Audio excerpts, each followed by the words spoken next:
set to come your way from St. Louis, Missouri, Gateway International Raceway. Stop number 5 on the 24-race, $12 million NASCAR Craftsman Truck Series Tour, the Ram Tough 200, hopefully coming your way. Right now, we're in a bit of a weather delay. We've had some pretty significant rain showers move across the racetrack in the last hour and a half or 2 hours.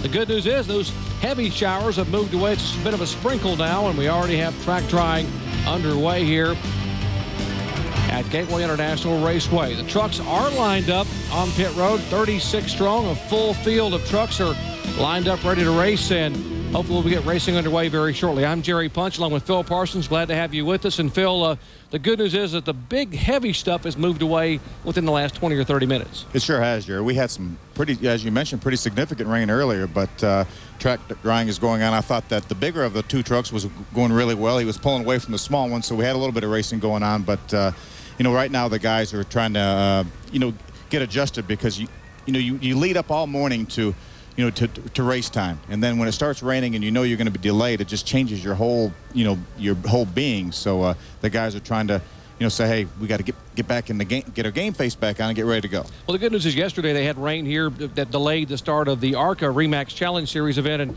and this track dried in about an hour.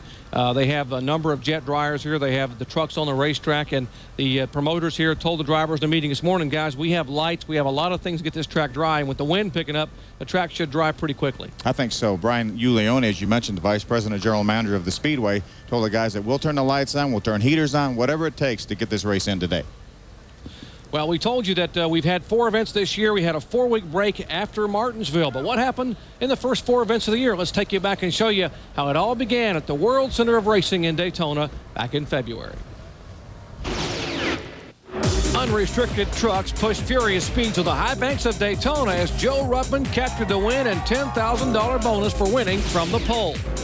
Homestead saw the 2-truck team of Ultra Motorsports fly by the competition as Ted Musgrave smoked the field and picked up his first career Truck Series victory.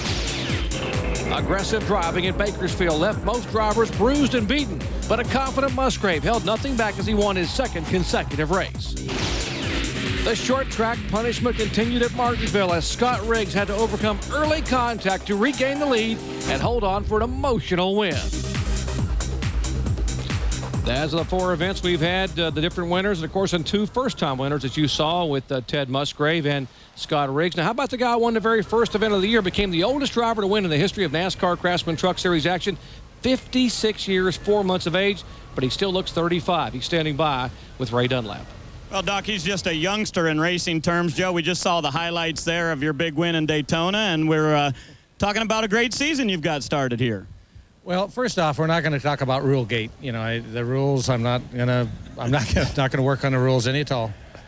Right, Mr. Cook? Okay, look at you smile over there. You cheater, you. Oh. There's been a lot of politicking going on down here, folks. I don't get involved in that stuff. I'm going to win the championship and get some more benefits next year. But that's behind us, so we won't discuss that. Well, let's talk about this racetrack, because each time you've come to this track, you've had a better finish in the 3 previous races here.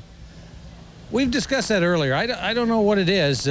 Bobby, if you're listening, we're trying awful hard, by the way. We're not doing real good, but I don't know. I just don't. There's a couple tracks, and this is one of them I've been snake bit at. I'm going to say that.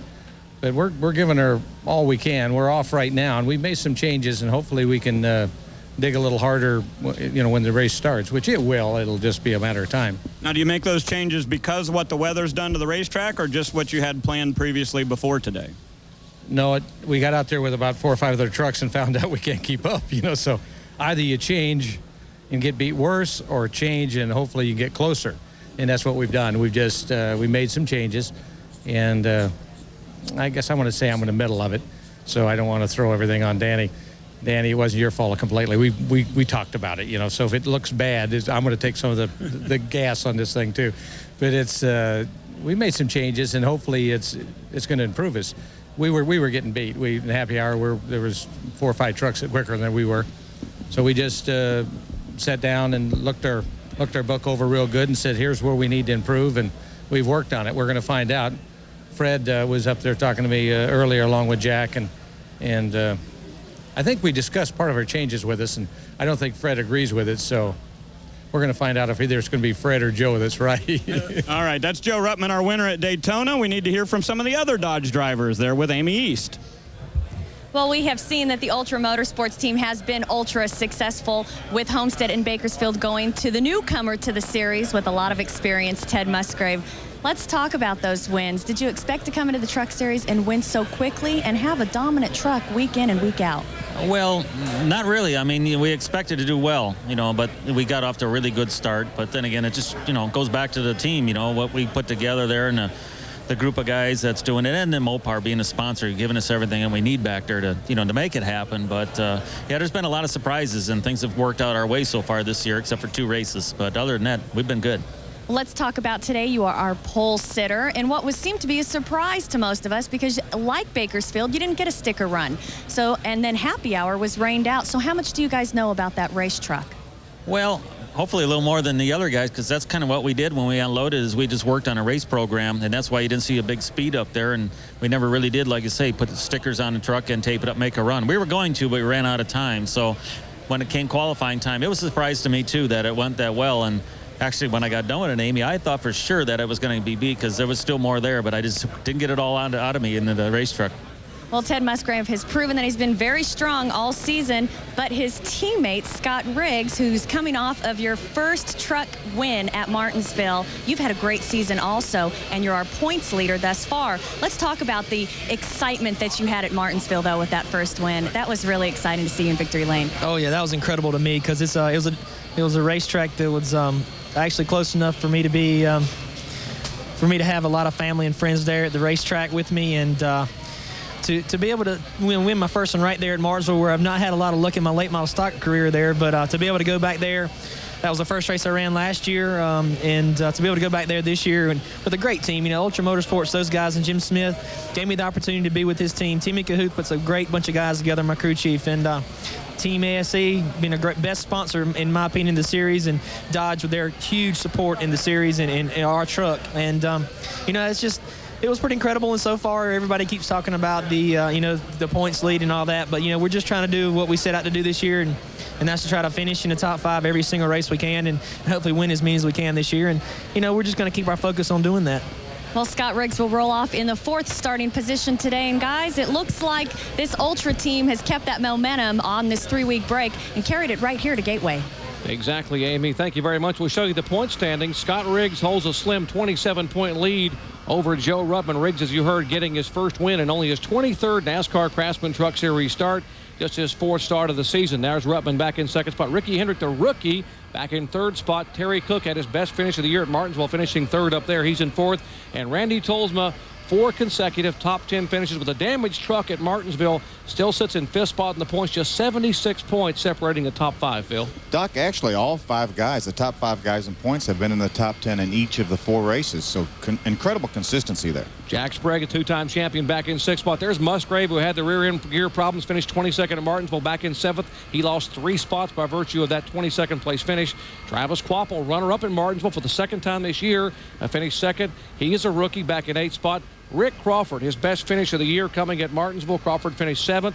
He is 9th in points. And Coy Gibbs, the youngest son of Joe and Pat Gibbs, in 10th spot, less than 200 points out of the lead. So a very, very tight top 10 in the NASCAR Craftsman Truck Series points. We are in a rain delay situation. Track drying is ongoing. Back with more from Gateway International in just a moment.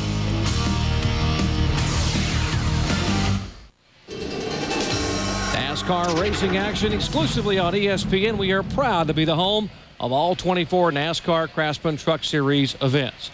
We are back at Gateway International Raceway in a bit of a rain delay, waiting to get the Ram Tough 200 started. I'm Jerry Punch, along with Phil Parsons, Amy East, and Ray Dunlap covering the action on pit road. Now, a moment ago, our pit announcers commented about the fact that there was a rule change that went into effect this past week that will become effective with this race here. And why the rule change? Well, we'll show you. The Dodgers have dominated the first 4 events of the season. In fact, they have won all 4 poles and all 4 races, as the Dodge teams have led 634 of 770 laps, and that precipitated a rule change, Phil, which I think some of the Ford teams are pretty excited about. Well, they really are. That was certainly domination. What NASCAR did, due to wind tunnel testing last year and some on-track performance this year, they decided to tweak the rules a little bit. They felt like Dodge was at the top of the heap as far as overall downforce, so they took a little bit of the downforce away from them. They felt like Ford was at the bottom of the chart on downforce, so they added a little bit to them.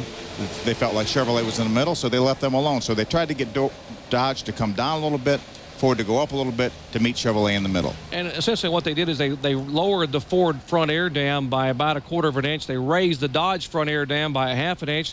They had changed the positioning of the spoiler in the back of that Ford truck to give it some more downforce on the rear.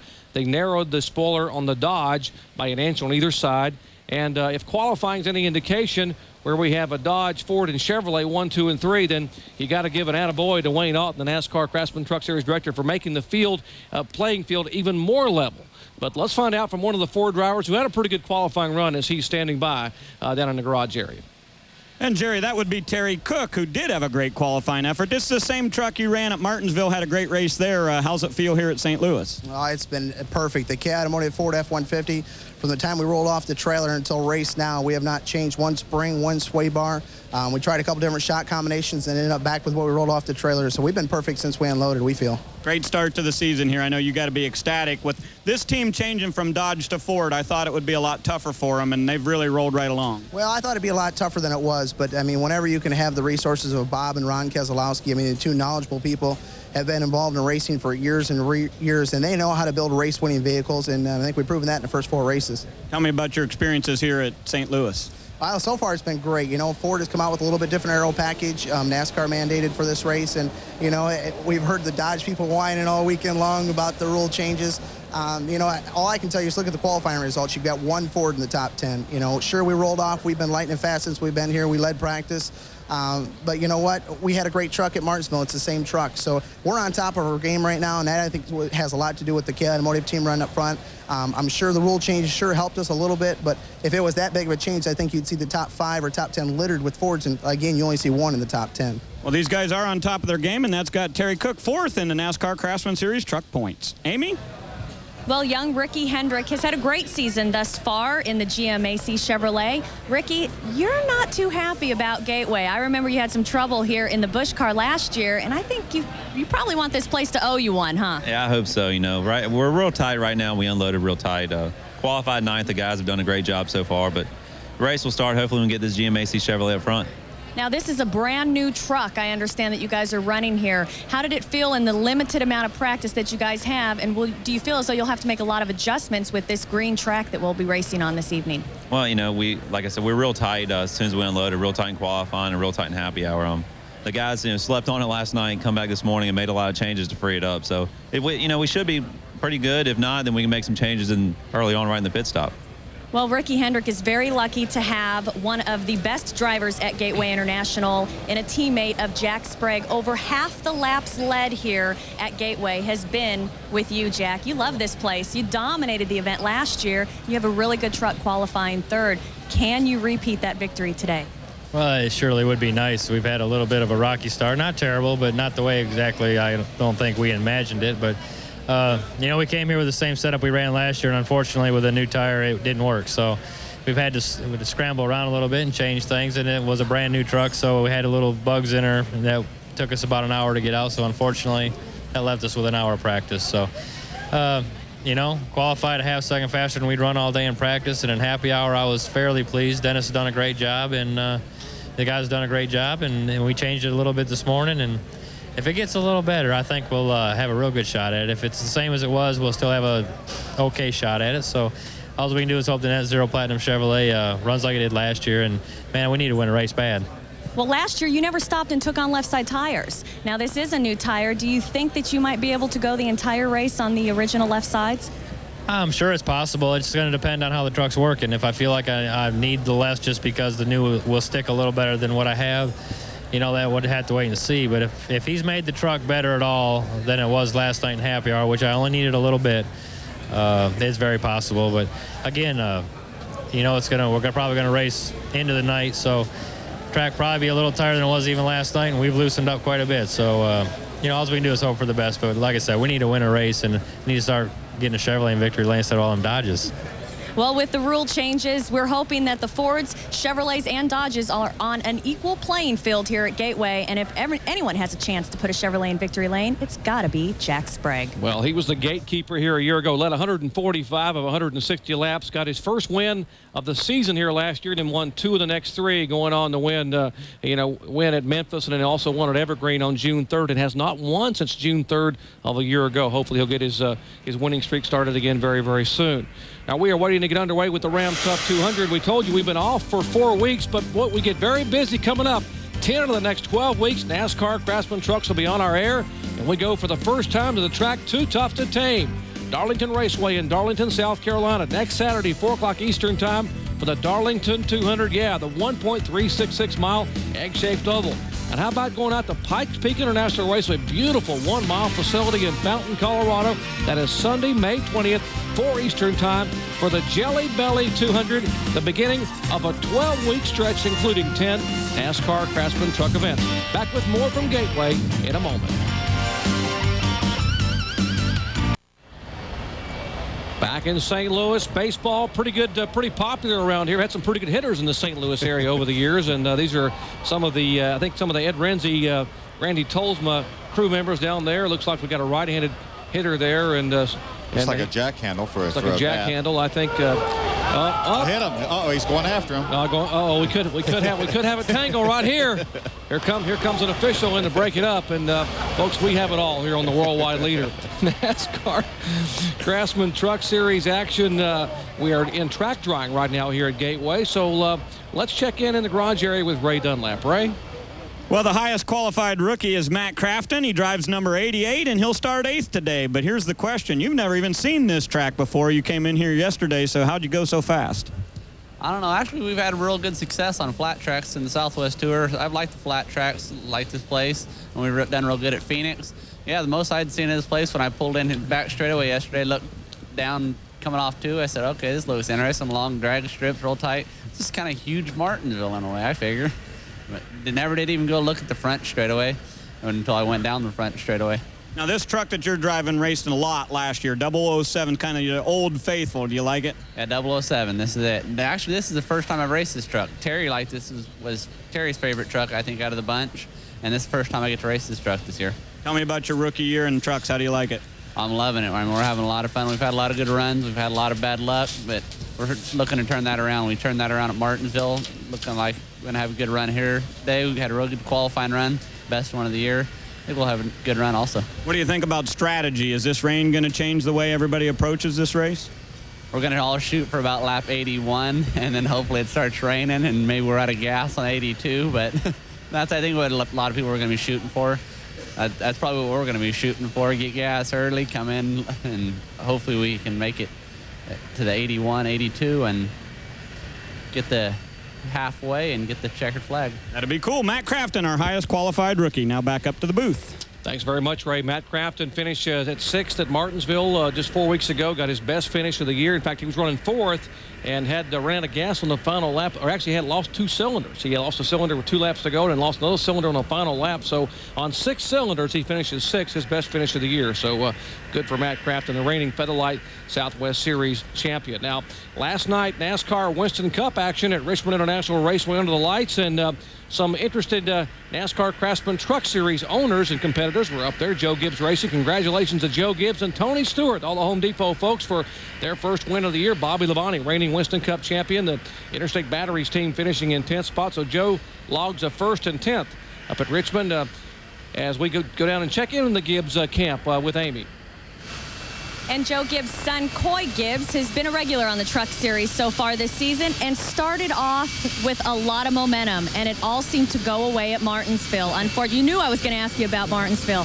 We were really disappointed. You spun out in qualifying, but you did get into another truck and compete to keep yourself in the points. What did that do to the team morale? Well, I mean, I think it kills it. You can't let it kill a team, you know, something big like that happening. But, you know, under Gary's supervision, all the guys kind of bounced back, and we just did the best we could with the weekend. I felt like an idiot for doing that, but, you know, I think things will happen like that. Hopefully we can turn around here. We didn't qualify very well, but I think we got a good truck that'll race well.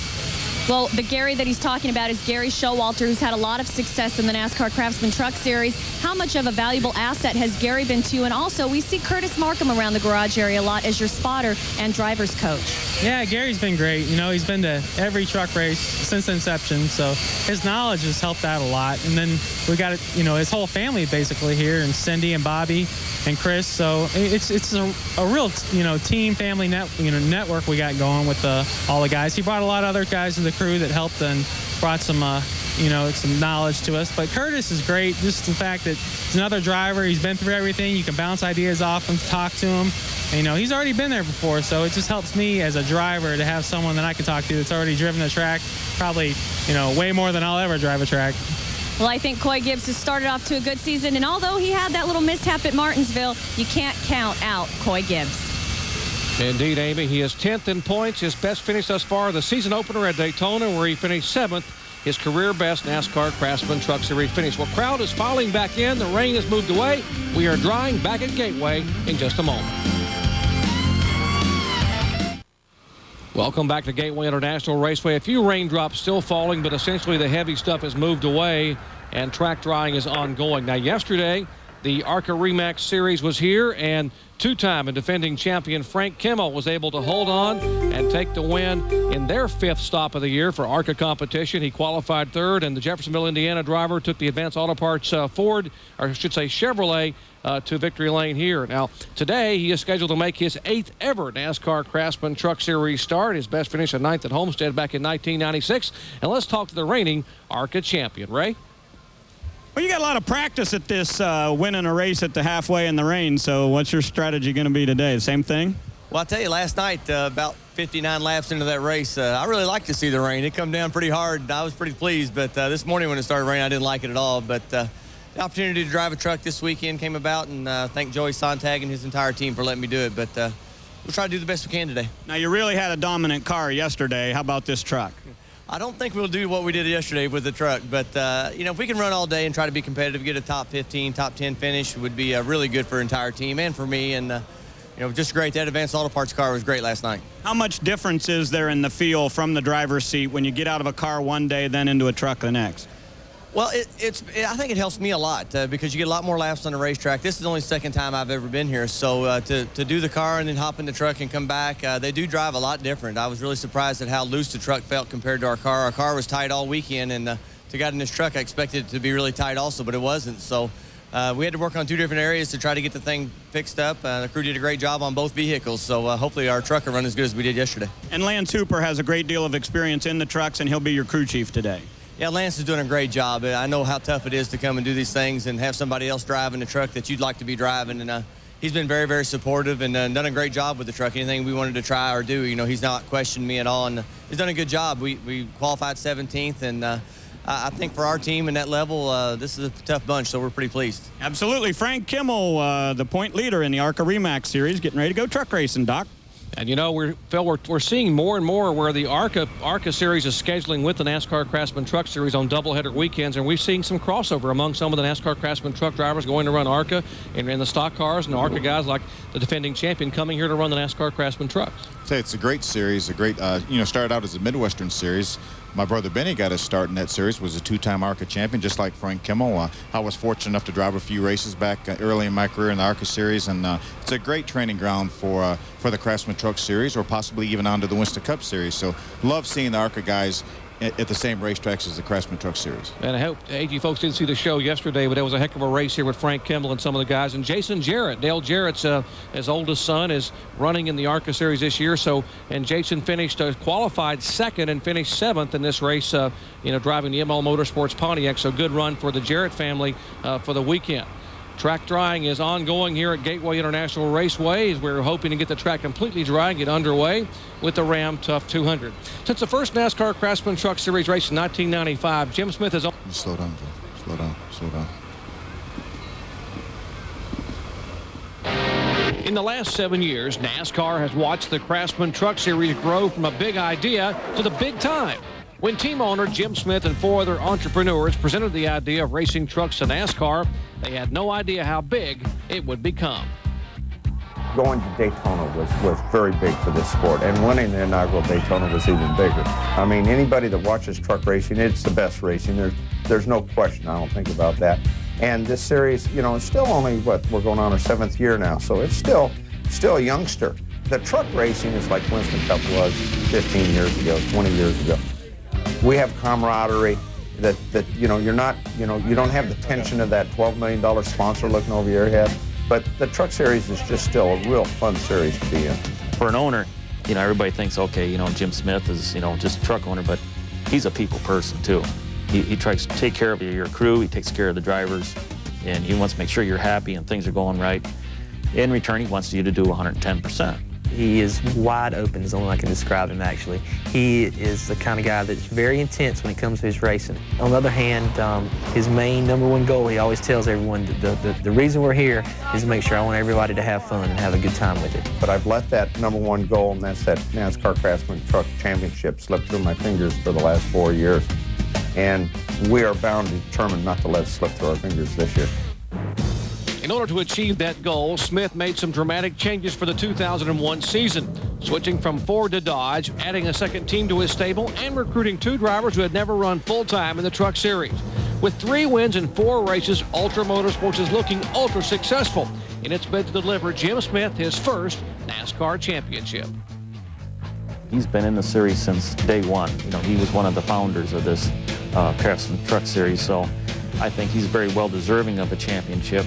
I know a lot of the other truck owners have won championships and have moved on or quit the series. Jim has been dedicated to this thing for a long time, so you know he's another one that's well deserving of a trophy here. This team deserves to win every pole and win every race because the guys at this shop, I mean, the 1 and the 2 truck, you know, they all work very hard and they deserve to win races. The goal here at Ultra Motorsports is to get both these trucks, you know, 1 and 2 in the points if we possibly can.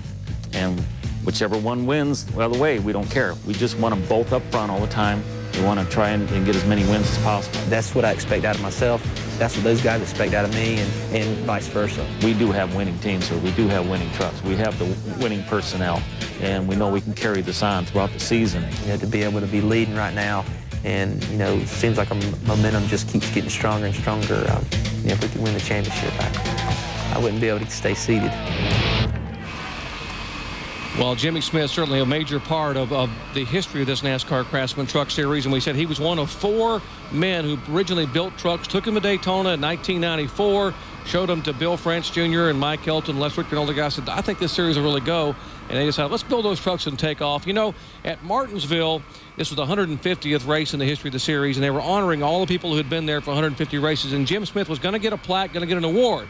But even more important to him, he was in California. He's very involved with a charity to help raise money for abused children. He was out in California doing what he thought was important in his heart, and so they accepted the award on his behalf. So he certainly is a tremendous individual and has had a major part in helping a lot of folks, not only in NASCAR racing, but also people who can't help themselves. That's right. That shows you what kind of guy Jim Smith is. I mean, he could have been there to get the accolades at Martinsville, but it was more important to him to raise some money for some abused children. And if anyone deserves winning a championship in this NASCAR Craftsman Truck Series, I believe it's him. And right now, his trucks are doing pretty darn well in the point standings. We are continuing with track drying here at Gateway International Raceway. Back hoping to get the Ram Tough 200 underway very shortly.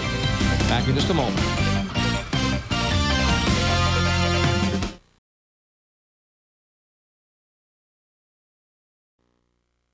Everyone wants to be #1, and Ted Musgrave makes it look so easy in the Mopar Dodge. 2 wins in his first 3 races from South Florida to Southern California have made him a constant threat wherever the trucks are racing. Scott Riggs has put the #2 truck in the #1 spot in points, capturing his first career truck win at Martinsville. Today, both the 2 and the 1 trucks are looking to give Dodge their first Gateway win. And the #1 truck sits in the #1 starting position, proving that the 3-week break has not hurt the Ultra Motorsports momentum. But at Gateway, the pole sitter has never won the race. A Dodge has never won the race. But this Ultra team has led over half of all the laps this season, which may give them a great shot at crossing the final Gateway to victory lane. Which driver's face will next appear in the winner's circle in St. Louis? It could be fifth-place pointsman Randy Tolsma. His big white truck has been quietly consistent with top 6 finishes in every race this year. The 29 truck now sits 4th in the points, and this combination of Cook and Keselowski has produced a fiercely fast Ford. And finally, Ricky the Rookie Hendrick sure doesn't look like a freshman, with top 10 finishes in every race this year. Today, points aren't on these drivers' mind. They just want to find the gateway to victory lane. And with recent domination from Dodge in the first 4 races, NASCAR knew they needed to make a rules change, so the Ford got a lower front air dam. That's going to give him more downforce, and that could be really good news for Terry Cook. He starts 2nd today, and although he's never led here at Gateway, I have a feeling he very well may do that tonight. And it's been 64 races since Terry last visited victory lane, but guess what, folks? I think that streak could come to an end real soon.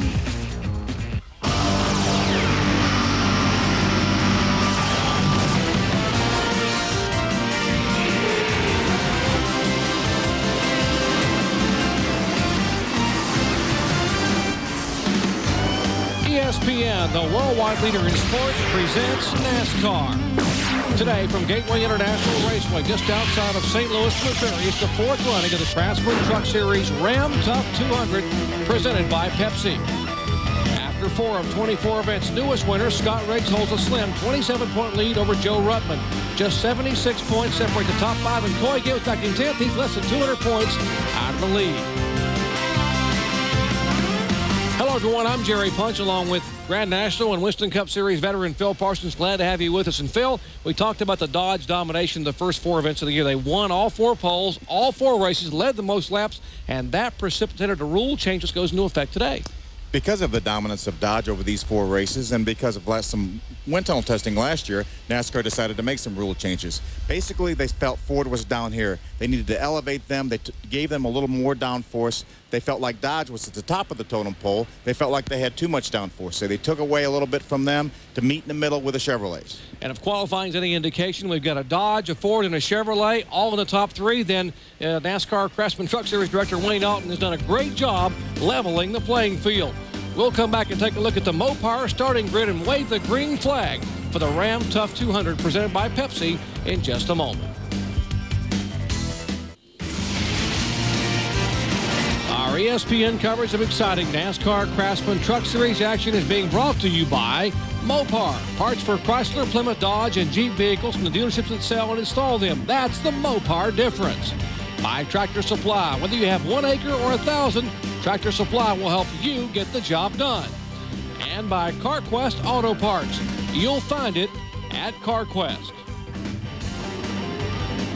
Take a look at our Mopar starting grid. On the pole for the 2nd time this year, a brand new truck, Ted Musgrave, flanked by Terry Cook, coming off the career best or best finish of the year, 3rd at Martinsville. Back in row 2, last year's winner here, Jack Sprague, and the current points leader, young 30-year-old Scott Riggs. Back in row 3, Joe Ruttman, the winner at Daytona, and Jimmy Hensley, who finished 2nd here a year ago. Back in row 4, Carlos Contreras out of Mexico. He was the highest finishing rookie here last year, and Matt Crafton, his best qualifying effort ever in a NASCAR Craftsman truck, is 8th. And an all-rookie row 5 with Ricky Hendrick and Travis Quapple starting 9th and 10th. Row 6 gives us Chuck Hosfeld and a Roushville with a new sponsor on the truck, Eldon Organizers, and Dennis Setzer 2nd in this race in 1999 with a new crew chief, Danny Gill, on board. Row 7, we have Lance Nork, 4th at Daytona, currently 15th in the points, and Rick Crawford, longtime series competitor, 9th in points. Row 8, Nathan Hosley coming off his best career finish, 10th at Martinsville, and Jim Engelbright, who had a 15th at Bakersfield. Row 9, we have Frank Kimmel, 2-time ARCA champion, and Billy Bigley, who was 9th at Bakersfield. Row 10, Nathan Butke, 3 career top 10s, first gate race start, and Brendan Gaughan, 3rd at Bakersfield, back with TKO Motorsports. Back in row 11, Tolsma finished 3rd here a year ago. You see Kenny Schrader. The truck was actually qualified by Rick Corelli, and Schrader will go to the back of the package. Take a look at the rest of our starters here in the Ram Tough 200. 36 trucks will start for 160 laps, 200 miles on this 1.25-mile racetrack, Gateway International Raceway in Illinois. There's Bill Lester. Good to have Bill back in the NASCAR Craftsman Truck Series out of Oakland, California. Tom Powers and Ricky Sanders, Phil Bonifield, and Lonnie Richardson bringing up the final row, row 18. Let's meet the 4 drivers who will carry our onboard cameras today.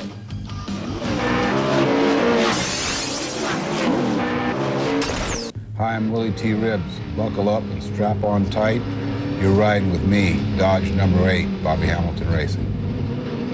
Hi, I'm Kenny Schrader, and you're riding along with me in the number 52 Federated Auto Parts Chevrolet Silverado. Hi, I'm Jim Engelbright. I drive the 02 Jelly Belly Chevrolet truck. Get in, sit down, shut up, and hang on. Let's go for a ride. You're riding with me, Scott Riggs, in the number 2 Team ASC CarQuest Dodge.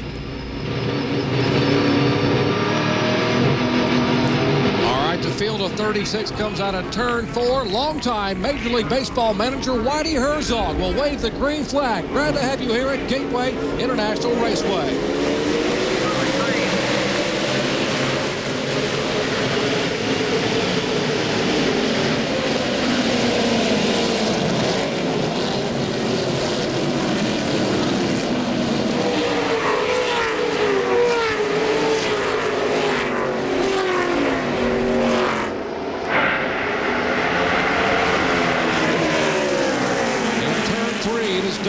Ford, Chevrolet, Musgrave, Cook. Then comes Sprague. The battle is for 4th spot.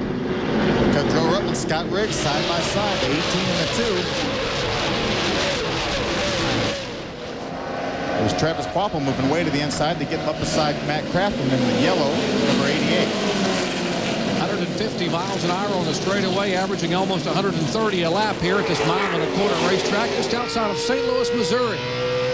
On board with Scott Riggs, taking a look at Joe Ruttman just to the inside. They are 1-2 in the point standings as they run 4-5 here in the current running order. You know, the nice thing, what we've seen already is we've seen some side-by-side racing, so the racetrack already has an outside groove.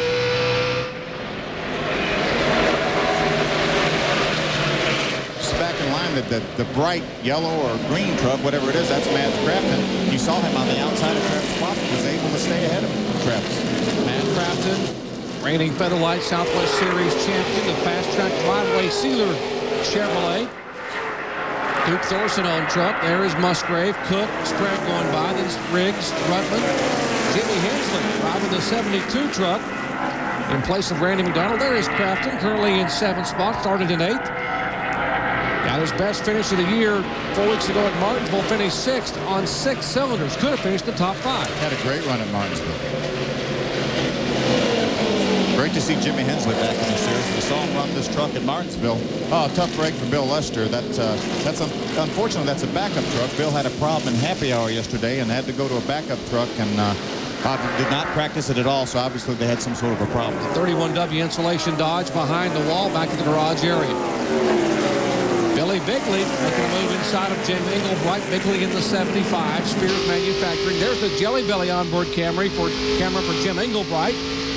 Jelly Belly, of course, sponsoring our NASCAR Craftsman Truck Series event coming up out at Pikes Peak on May 20th, the Jelly Belly 200. It was great to see earlier. We had a bit of a delay, and the owner of the company, Jelly Belly, was out here in the grandstands passing out jelly beans. Herman Rowland Jr., who's a right front tire carrier, just passing through the stands, handing out jelly beans. Isn't that awesome? He was a pretty popular guy right then, too. Here is Randy Tolles with the big white truck. Red Sam Rizzi. Tolles 5th in points. Randy told us he had a lot better truck than where he qualified. He messed up a little bit qualified, went on scuffs. A lot of the guys went on stickers, and he said it just didn't have the grip he needed. He said he really felt like he could get to the front.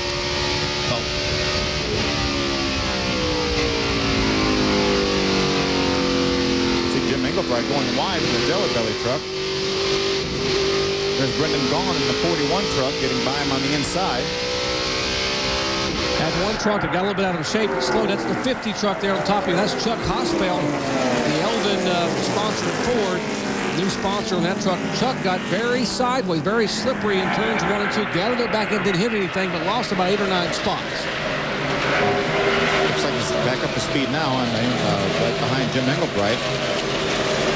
So he had his best finish in Martinsville coming 4 weeks ago. Both he and Nathan Hosley, his teammate, had their best NASCAR Craftsman Truck Series finishes at Martinsville. Hosley had a top 10, his first of his career. You can still see Chuck wiggling in the 50 truck on the outside. Paper bag flying down the back stretch. Now Engelbright is slowing. He will head for pit road. Unscheduled stop for Jim Engelbright, 39-year-old driver. making only his second NASCAR Craftsman Truck Series start this season. Plans to run about 5 or 6 more. He raced at Mesa Marine, qualified 19th and finished 15th. Now he comes down pit road toward Rodney Haygood and the crew at 45 miles an hour here on lap number 8. So an unscheduled stop for Jim Engelbright. Doesn't sound very good, Jerry. That truck is making a lot of noise. And will change what looks like left side tires and looking primarily at the left rear. Meanwhile, back up front, Ted Musgrave showing the way. He's our pole sitter in a brand new Mopar Performance Dodge. This truck had not been on a racetrack to compete, had been the one racetrack for 20 laps of practice prior to coming here to St. Louis. He shows the way in the early laps. Back with more in just a moment.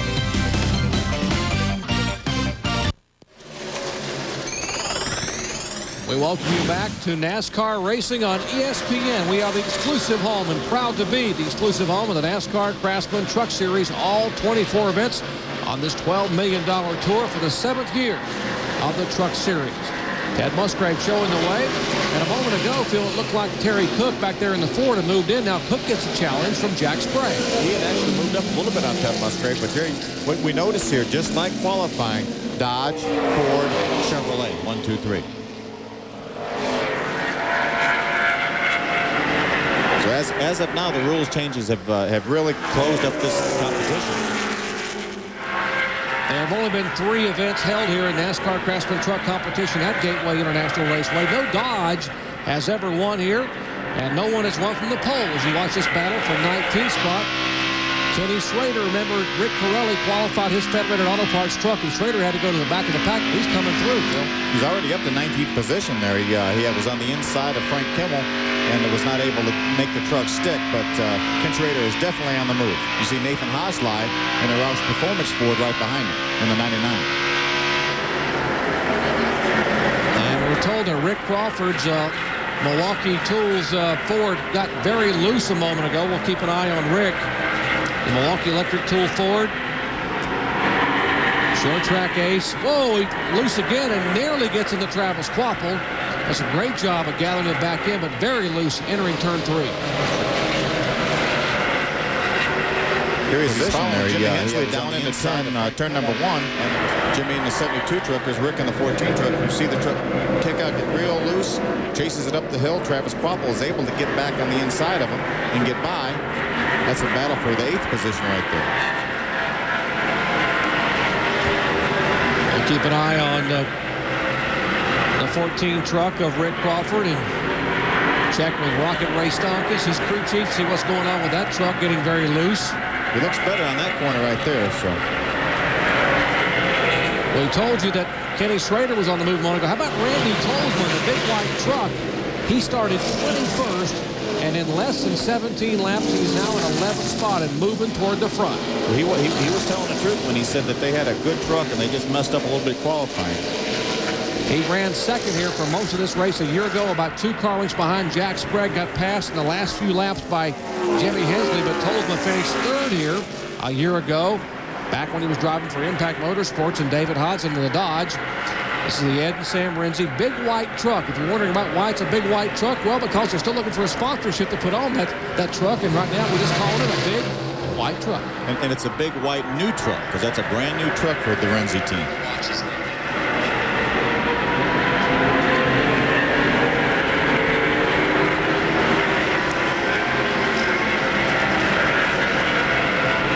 Randy Tolzma is the subject of our one to watch this year.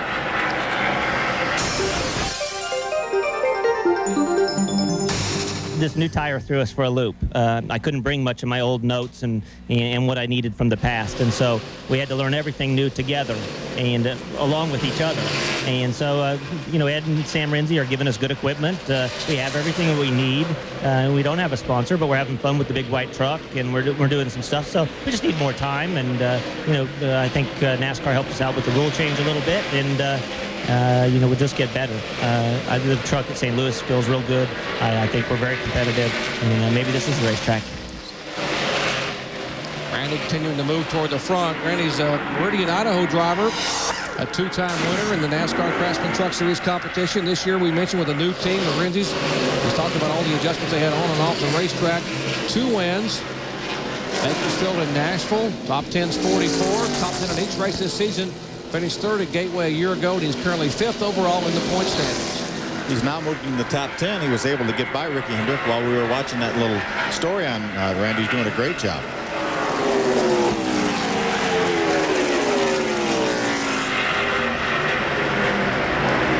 Battle side-by-side battle for 13th position. Lance Nork on the inside of the 90 truck. Dennis Setzer in the 46 truck on the outside.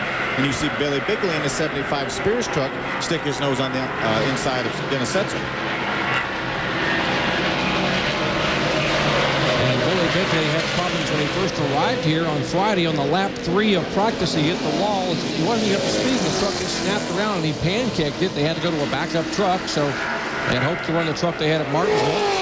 Billy Bigley, the reigning Gatorade All-Pro Series champion. In fact, leads the points this year. Also in Gatorade All-Pro. He's running as a rookie here in NASCAR Craftsman Truck, but in fact, he led 193 consecutive laps last Saturday night at Greenville Pickens. Run out of gas with 7 laps to go, and when he had the race locked up, ran out of fuel. Wow. Yeah, we talk about him being a rookie, but he's no rookie. He may be a rookie to the Craftsman Truck Series, but he's not a rookie to racing, that's for sure. If you know short track racing, you know Billy Bigley.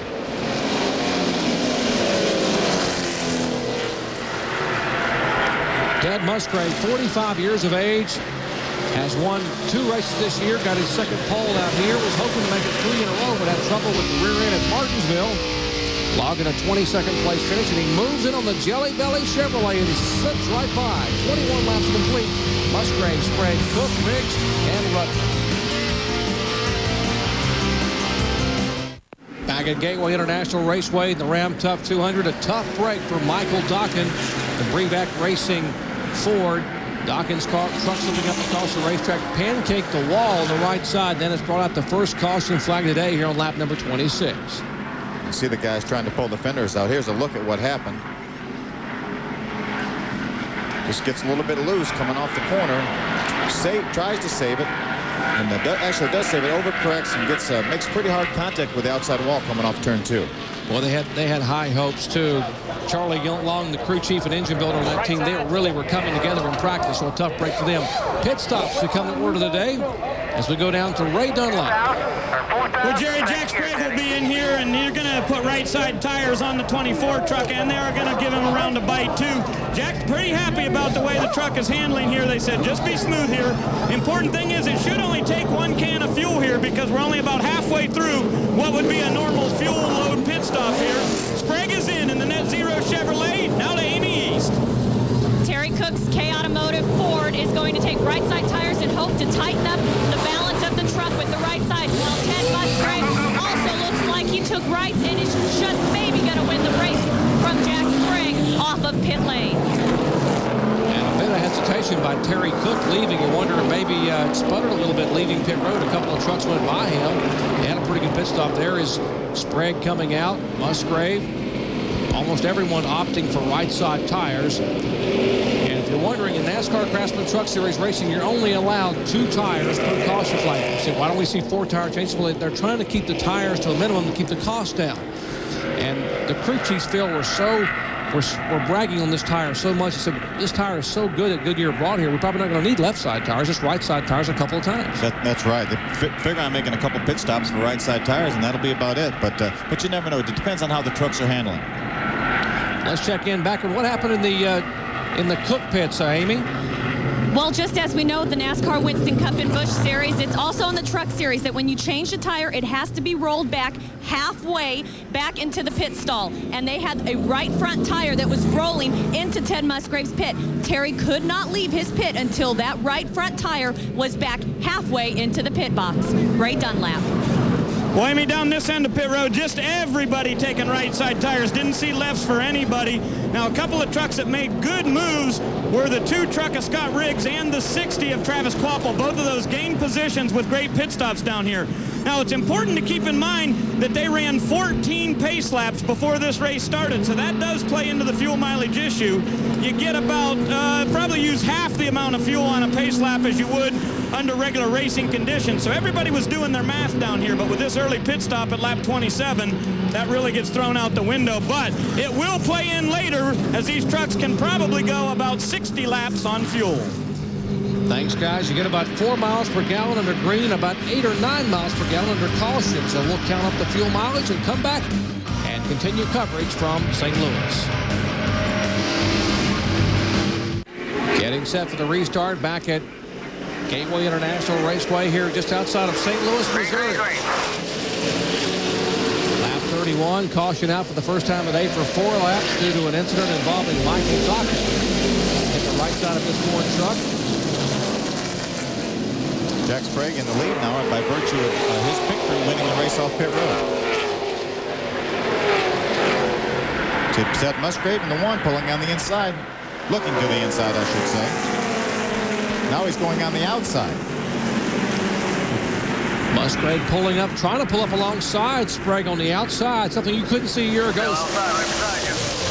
That's a power move right there, Jared. Sprague was so dominant here a year ago. Now Musgrave makes the pass. Here comes his teammate, Scott Riggs, looking to the inside. Jack Sprague now gets up along the inside. We'll have a shot off of turn 2. It looks like Jack may really have let a lot of air out of his tires. These guys typically will let the tires down a little bit for a long run, so because the tires will build up air. So it looks like maybe Jack might have let a lot of air out of his tires, or more than the other guys, but seems to be back up to speed and back up to pace right now. Let's check in the Scott Riggs pit with Amy Hughes. Amy? Well, an observation before that yellow was that the front 3 trucks had really pulled away from Scott Riggs. Now, something that we've talked about is that a lot of these guys may shift when going into turns 1 and 2 here. While Scott Riggs is not comfortable with shifting, but does have a transmission that allows him to do that, for the beginning of this race, he was not shifting, and that allowed the front 3 trucks to get away from him. So his crew chief, Timmy Cahoop, has advised him, you have to shift to run with the big boys. Well, indeed, and Ted Musgrave was telling us about he was shifting twice a lap, double shifting. There he goes, back on the inside of Jack Sprague. Got a great run off of turn 4. He's there, right beside you. See if he can beat Jack down in the corner. Still there. Here, Jack Sprague's spotter. Scott keeps it glued to the inside, right next to the ripple strips. Pulls it out the wall, beats Jack Sprague off of turn 2.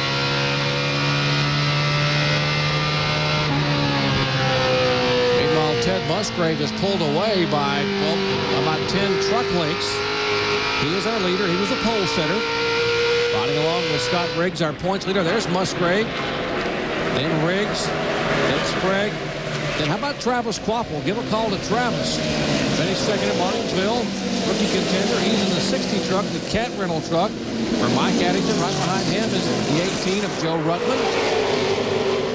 Comes Terry Cook. You heard Amy tell you that Terry had that little hesitation in the pits because of a tire in the pit box he had to go around, so that cost him some time. That's why he was being shown back in the 6th position.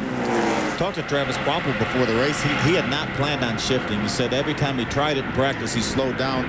Talked to Rick Wren, his crew chief on the 60 Cat rental truck, and he said the same thing with Andy Houston last year. Every time they tried to shift, they slowed down. So Travis has a transmission that he can shift, but he had not planned on doing it. And here is Tolsma in the big white truck. Continuing to move toward the front. Now, he had a little bit of a different pit strategy, right, Ray Dunlap?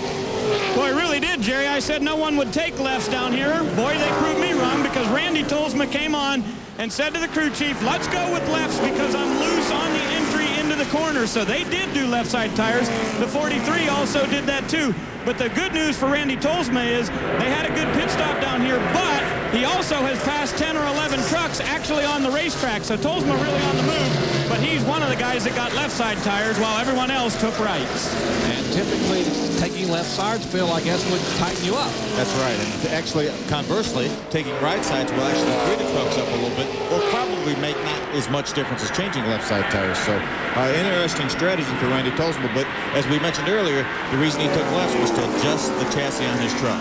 So from 21st starting spot to 9th right now, and that is Ricky Hendrick in the 17 behind him back in 10th position. That's Rick Crawford In the 14, the Milwaukee Electric Tool Ford in front of him. So that's 8, 9, and 10. Got Carlos Contreras in the 43 right behind him. There you see Carlos right there in the blue truck, the Hot Wheels truck, right behind Ricky Hendrick.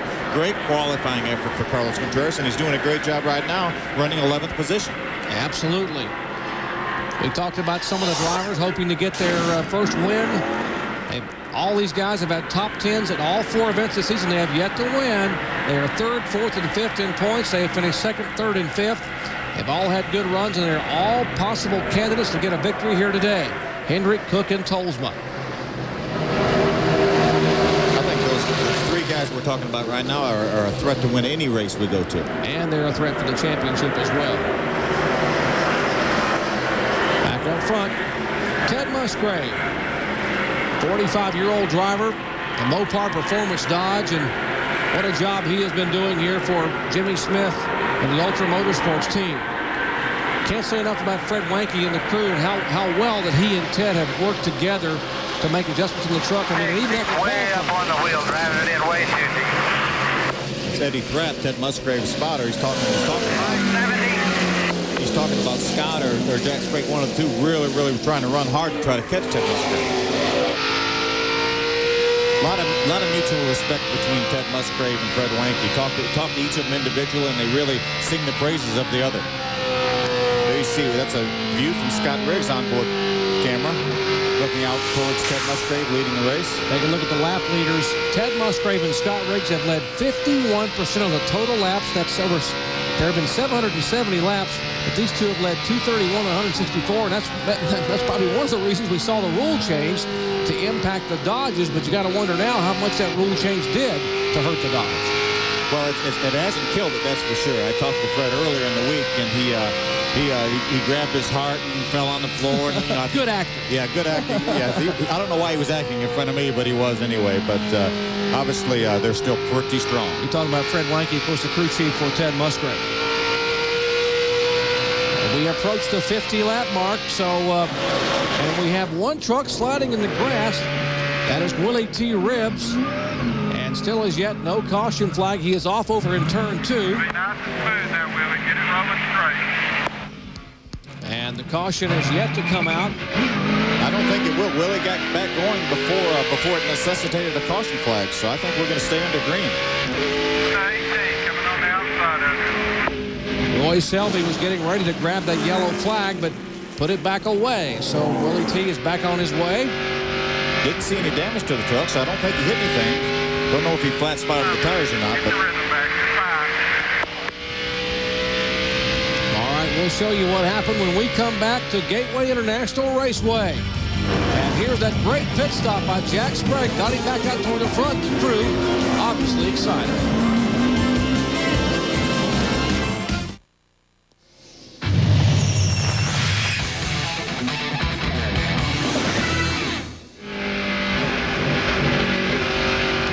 T. Ribbs back underway here at NASCAR Craftsman Truck Series action at Gateway International. Now, a moment ago, he had his hands full trying to hold on to that Dodge Ram pickup truck down in turns 1 and 2.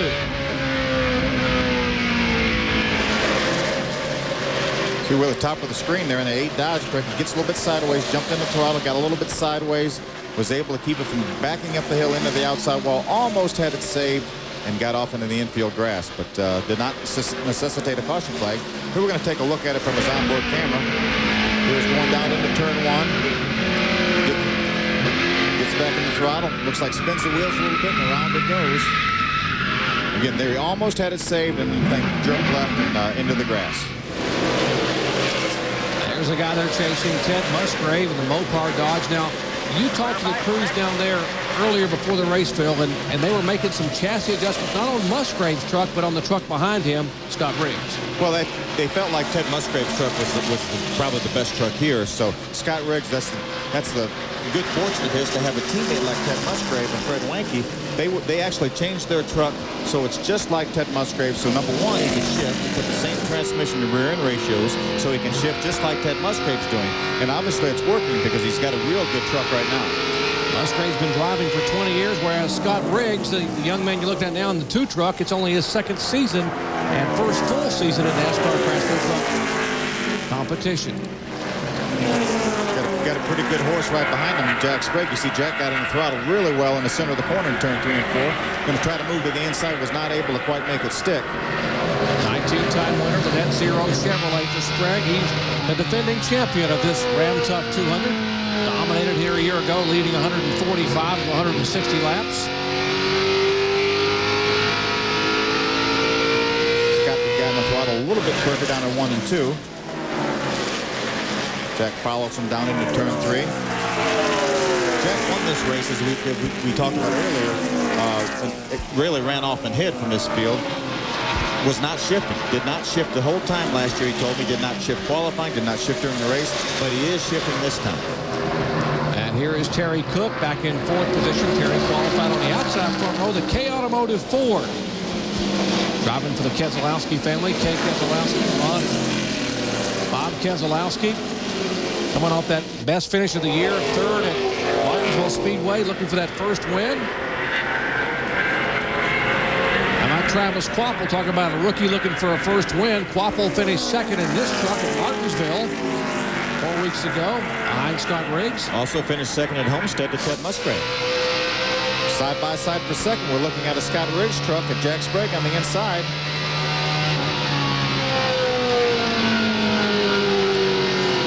Jack keeps it hugged at the bottom. Scott's making pretty good time on the outside. Going to split Larry Gunzelman and put him in the middle. And that cost Sprague some time. He had to go to the inside and back out a little bit, so that will give Riggs a chance to pull back in front, single file for 2nd and 3rd spot. They go by Jim Engelbright's 0-2. Take a look from the onboard camera, the Jelly Belly onboard. That's Coy Gibbs right in front of Engelbright of the MB&A Chevrolet. Nose to tail going in turn 1. Scott Riggs in the 2. Jack Sprague in the 24. Jack trying to work to the inside again. Pulled up beside him. Actually pulls ahead by half a truck length.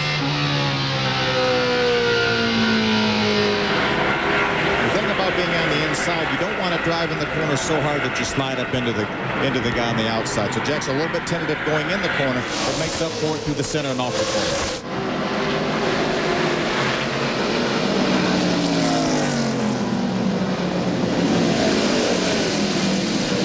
The 19 of Ricky Sanders waving his hand to indicate that he's a little slower on the inside. Again, maybe pointing to the outside. Here goes Sprague and the Net Zero Chevy by and Riggs. That's what a heads-up move on Ricky Sanders' part. He knew who he was. He knew he was coming up on him. He waved him to the outside and moved over so they were able to get by without any problem whatsoever.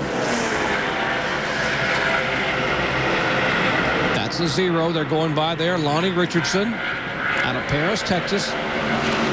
The Intensity Custom Raceway Chevrolet.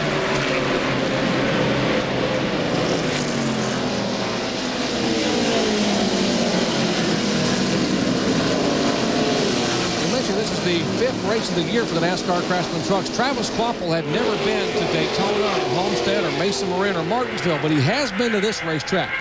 He's had 3 top 5 finishes in RE/MAX Challenge competition, including 2 4th-place finishes a year ago. So he knows this racetrack. He's very comfortable, and that's showing pretty well right now with the 5th-place run. Talking to Travis earlier, he was really glad to get to a racetrack that he was familiar with, and he's certainly very familiar with this racetrack. Has done a great job, as you mentioned, in the RE/MAX series. And we'll be going out to Pikes Peak on May 20th. He's won twice there at Pikes Peak. Both times he won were on ESPN. He's been in a RE/MAX Challenge stock car, so he's excited about getting back out there in a few weeks. Speaking of Quapple, we're checking his pits with Ray Dunlap. Well, Jerry, you're right. Travis is very good on this kind of a racetrack, but they also have a very, very good truck. Now, they call this particular unit Bond because it's number 007. This truck has run 6 races, and guess what? All 6 of them top 5 finishes for Travis Quapple after he ran at Martinsville. As you said, this is the same truck he finished 2nd. Now, they banged the body up pretty bad at Martinsville, so they had to fix it. But the chassis is a very, very good one. 6 top 5 finishes with number 007. All right, so Travis Quapple is chasing this guy. So is everyone else. Ted Musgrave, our pole sitter, leading the way here on lap 57 of 160. Back with more from St. Louis in a moment. week, we're headed south to historic Darlington Raceway with the stars of the Truck Series take on the Lady in Black. For the first time, 36 trucks battle it out on the track, too tough to tame. See all the door-to-door action Saturday at 4 p.m. Eastern Time on ESPN. And Kenny Schrader, very familiar with Darlington Raceway, the NASCAR's oldest stock car super speedway. But how about Ted Musgrave? I was told that Musgrave and his crew chief Fred Wanke have a combined 42 races run at Darlington Raceway. Talk about the experience being an advantage there. These guys should be awfully tough.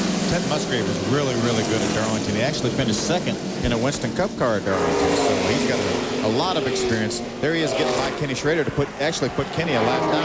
One thing I noticed from looking at Kenny's onboard is Kenny's not shifting. He's one of the guys that's not shifting, and that may have something to do with the fact that he wasn't able to be here and practice the truck and things like that to be able to get his shifting down pat, because he certainly has a lot of experience shifting at places like Pocono and the Winston Cup cars and on the road courses. Yeah, Kenny finished ninth at Richmond on Saturday night, so wasn't able to qualify his truck and came here and got the truck started back in the pack. A little bit of battle here. You watch Terry Cook and Jack Sprague.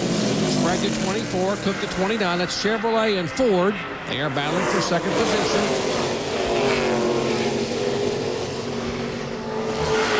During the break, while we were away, Terry Cook was able to get by Scott Riggs for the third position. Again, Cook driving for the K Automotive folks. Kay and Ron and Bob Keselowski. They've got a beautiful shop outside of Auburn Hills in Michigan. Still looking for a sponsorship on that Ford F-150. That great third place run at Martinsville. Terry keeps running like this. That's not going to be a problem. Terry, you know, this is the third time Terry's actually started in the top 5 here at Gateway. Unfortunately, he's only had one top 10 finish, but it looks like he's going to improve on that immensely today. He had 6 top 10s a year ago. One of those came here at this racetrack. He finished ninth, driving for Duke Thorson.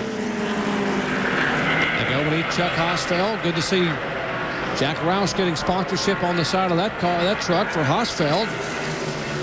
Division of Rubbermaid, the Elgin folks. They are organizers for your desk and your drawers. Actually, a 2-part sponsorship. The parent company, or New Old Rubbermaid, is actually on one of Jack's Winston Cup cars with Kurt Busch, last year's Rookie of the Year. And what a job Kurt is doing in Winston Cup this year. Wow. There's Scott Riggs. And smoke billowing from beneath one truck. That's the 86 of Jason White, the National Wild Turkey Federation Ford. Tough break. The David Hodson-owned team as they that will bring out caution number 2 here on lap 72. I think it'll bring all the guys back to pit road. Try to get them in their pit window, and now they get a real good chance to look at their fuel mileage. Now, will the guys take left side tires this time, Jerry? Will they go rights again or no tires? You know, a year ago, very few people even took left side tires. As you see the 86 truck now coming to a halt in its pits. Dave Hughes Jr., the crew chief down there. Jason Watt out of Powhatan, Virginia. National Wild Turkey Federation, 315,000 card-carrying members watching this NASCAR Craftsman truck and pulling for it every week, in a tough break for them. And Jason Watt here at Gateway International. Here comes the guys ducking on the access road to enter the pits. Musgrave, Sprague, Terry Cook, the first 3 coming on the pit road. There are 16 trucks on the lead lap. They can all pit first time by. Let's check in with you, Ray. Well, a lot of discussion down here, Jerry, just like you were saying. Do they do lefts or the rights or whatever? Well, Sprague and Dennis Conner said we got to do rights again. If we need lefts, we'll do that later. So it will be right side tires here and a chassis adjustment, as they are going to put around a wedge in the number 24. We also hear a couple other trucks right down here doing right sides too, so I think that's going to be the strategy to keep those right sides on. Sprague is here. They will make that chassis adjustment. They were trying to decide whether to pull spring rubbers out, and now to Amy East. On this end of pit lanes, it's left side tires for the one of Ted Musgrave and left side tires for the 29 of Terry Cook. Musgrave, Briggs, and now Cook will be your first 4 off of pit lane. So a little bit of a different strategy than a year ago, when people mostly took right side tires on both their pit stops. Yeah, that time, you know, even though Dennis Conner told Jack Sprague they needed to put rights on, they did. I guess in the last second they must have changed their minds and put lefts on. those crew chiefs that come back. There's Dennis Conner, the veteran crew chief for the two-time Craftsman Truck Series champion Jack Sprague. Back with more in just a moment.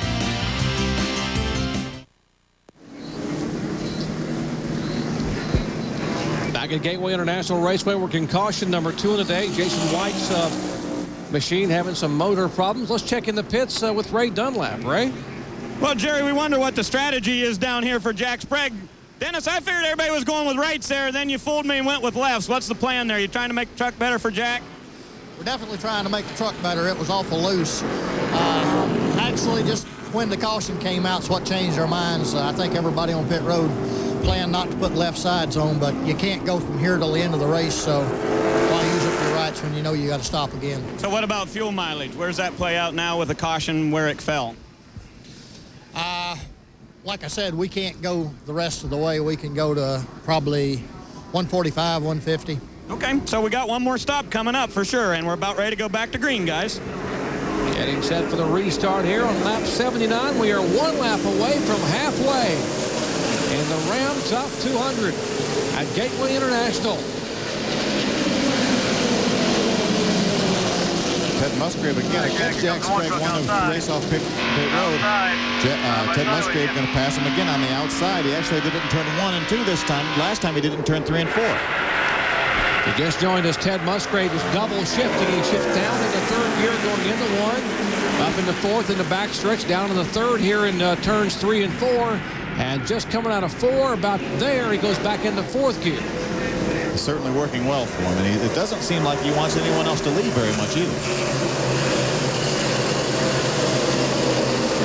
One thing Dennis Conner said that was kind of encouraging, it sounded like they were getting a lot better fuel mileage, because Dennis said if they could go to lap 145 or 150, they all stopped on lap 72. That would give them over 70 laps they could run on a tank of fuel, so that's a lot more than we were thinking. So another 10 or 15 laps, their fuel window will open. They could pit again and make it the rest of the way.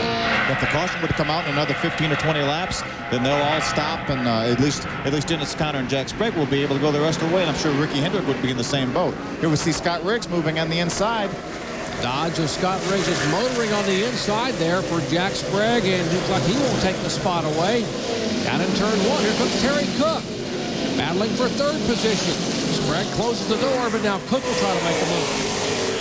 Scott Riggs' truck has been really good right after the restart, and then he faded a little bit on that last long run, so we'll see if they've made some changes to that truck or if he can stay up there. And here we have Willie T. Ribbs that has spun again over in the grass off of turn 2. Same place he spun a little bit ago, and that will bring out caution number 3. No hurry, caution is out. Who hit me? Lap number 82. And the caution is out for the 8 truck, Willie T. Ribbs. Sounds like Willie feels like there was some contact there. The 72 just barely nudged you, Willie. You hear his spotter talking about Jimmy Hensley said it just barely nudged him, but that certainly wasn't intentional on I think we're going to look right in front of this big group right here.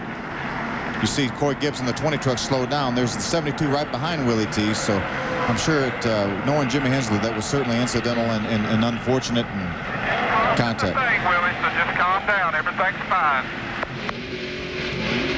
Yeah, you don't find more of a gentleman. They call Jimmy. They call Jimmy Hensley Gentleman Jimmy. So there is the guy they're chasing, Ted Musgrave. That was a great shot of the onboard camera of Willie T. You saw him reach over and pull his shoulder belts tight. That's something a race car driver has to do all the time, is keep tightening those belts, because you bounce around, you sink down in the seat. You have to keep tightening those belts. And I know 2 times we looked at Willie T. and he was tightening his belts both times. I think very, very smart. And here is Dennis Setzer in the Axiom Chevrolet coming on to pit road. Setzer finished 2nd here back in 1999. You pull the tire off. You pick all your lug nuts up. Make sure you got some extra lug nuts, Mark. Setzer with new crew chief Danny Gill on pit road. Here at Gateway International Raceway, the Ram Tough 200 ongoing. 82 laps are in the books. Let's check into pits with Ray Dunlap. Well, Jerry, they're making an adjustment on the right front of Dennis Setzer's truck. He said the truck was very, very loose, and they wanted to take a look in there and see if the spring rubber, I don't know if they took the spring rubber out or not. I'm not sure. Can't see what the situation is there, but they will have fuel here, and Dennis saying nothing on the radio here right now. So Dennis sent it with fuel here on lap 82, but Phil, they can't make the distance from here, can they? No, we don't think so, Ray. That's, that's 78 laps. We don't think they can go that far. But it looked like if the truck was loose, and he was probably either putting a rubber in the right front or making sure that the spring had not come out the bucket. So they probably put a spring rubber in the right front. Take a look at our top 5. Ted Musgrave, the pole sitter, has led 74 laps. Has led 3 times for 74 of the 82 laps we have so far. And there is Musgrave in the 1 truck. And let's check in on his pits with Amy.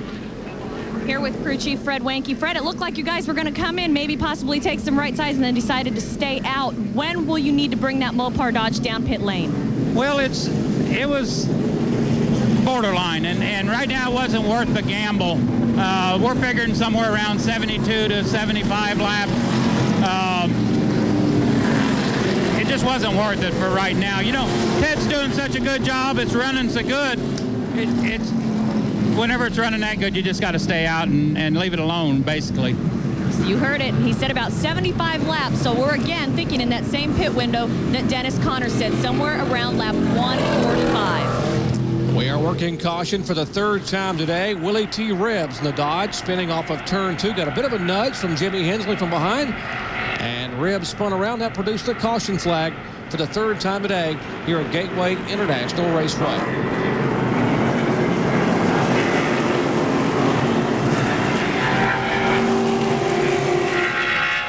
We are set for the restart. That is Kenny Schrader, the Federated Auto Parts Chevy. Out on the inside of Ted Musgrave. Schrader is the first truck a lap down. There are 16 trucks on the lead lap. Schrader showing in 17th position. We know Scott Riggs has been awfully good on the restarts. We'll see if he has anything for his teammate Ted Musgrave here once we get under green.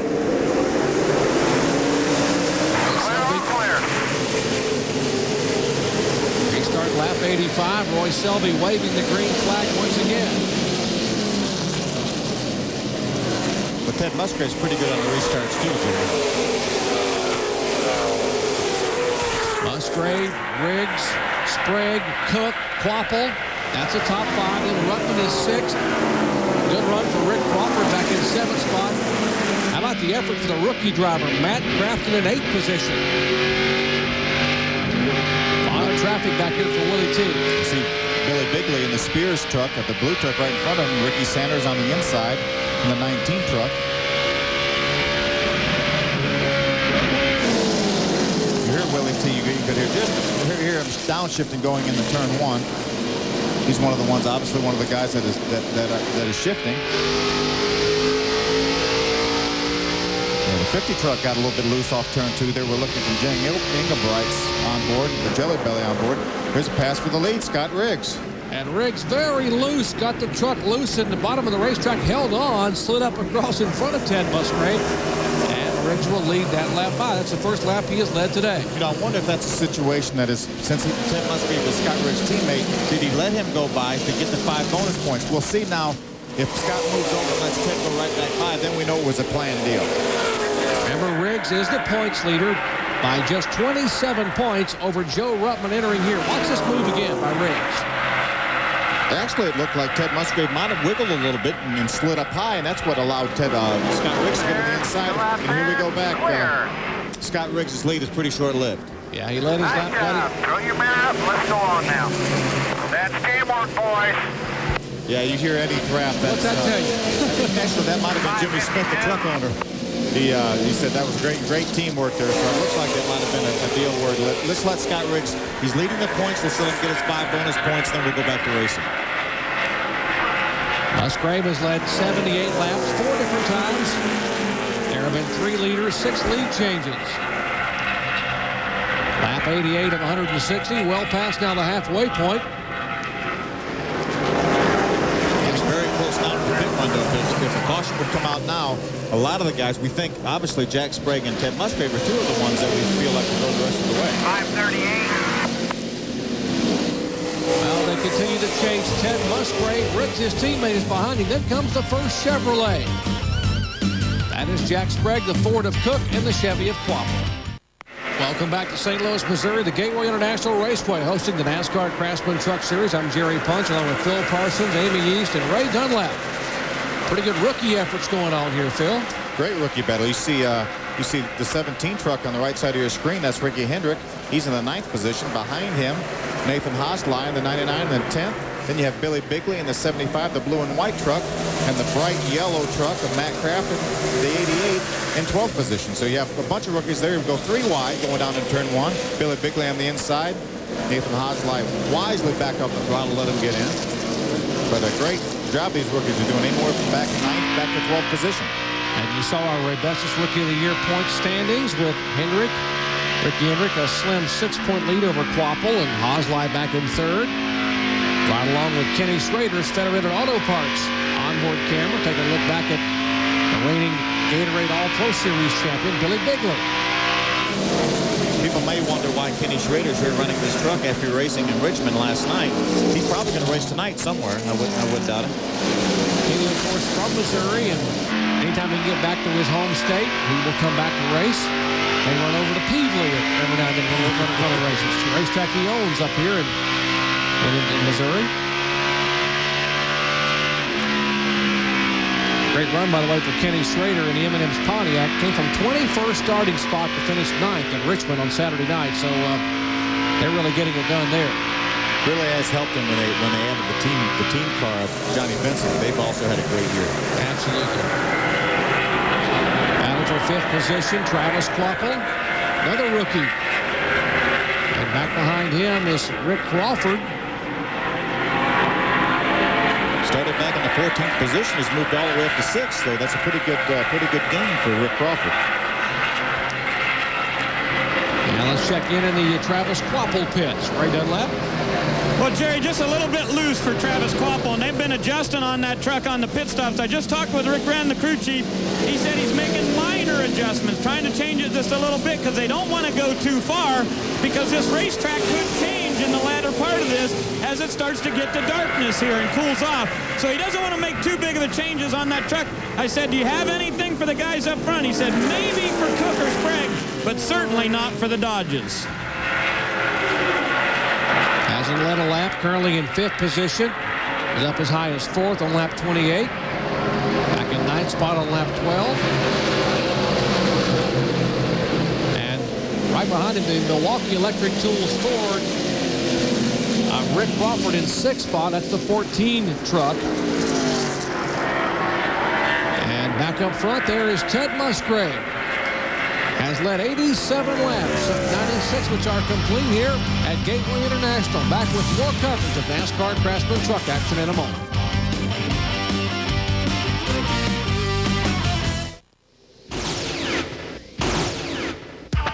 Jack Sprague knows how to win in convincing style and begin a hot streak.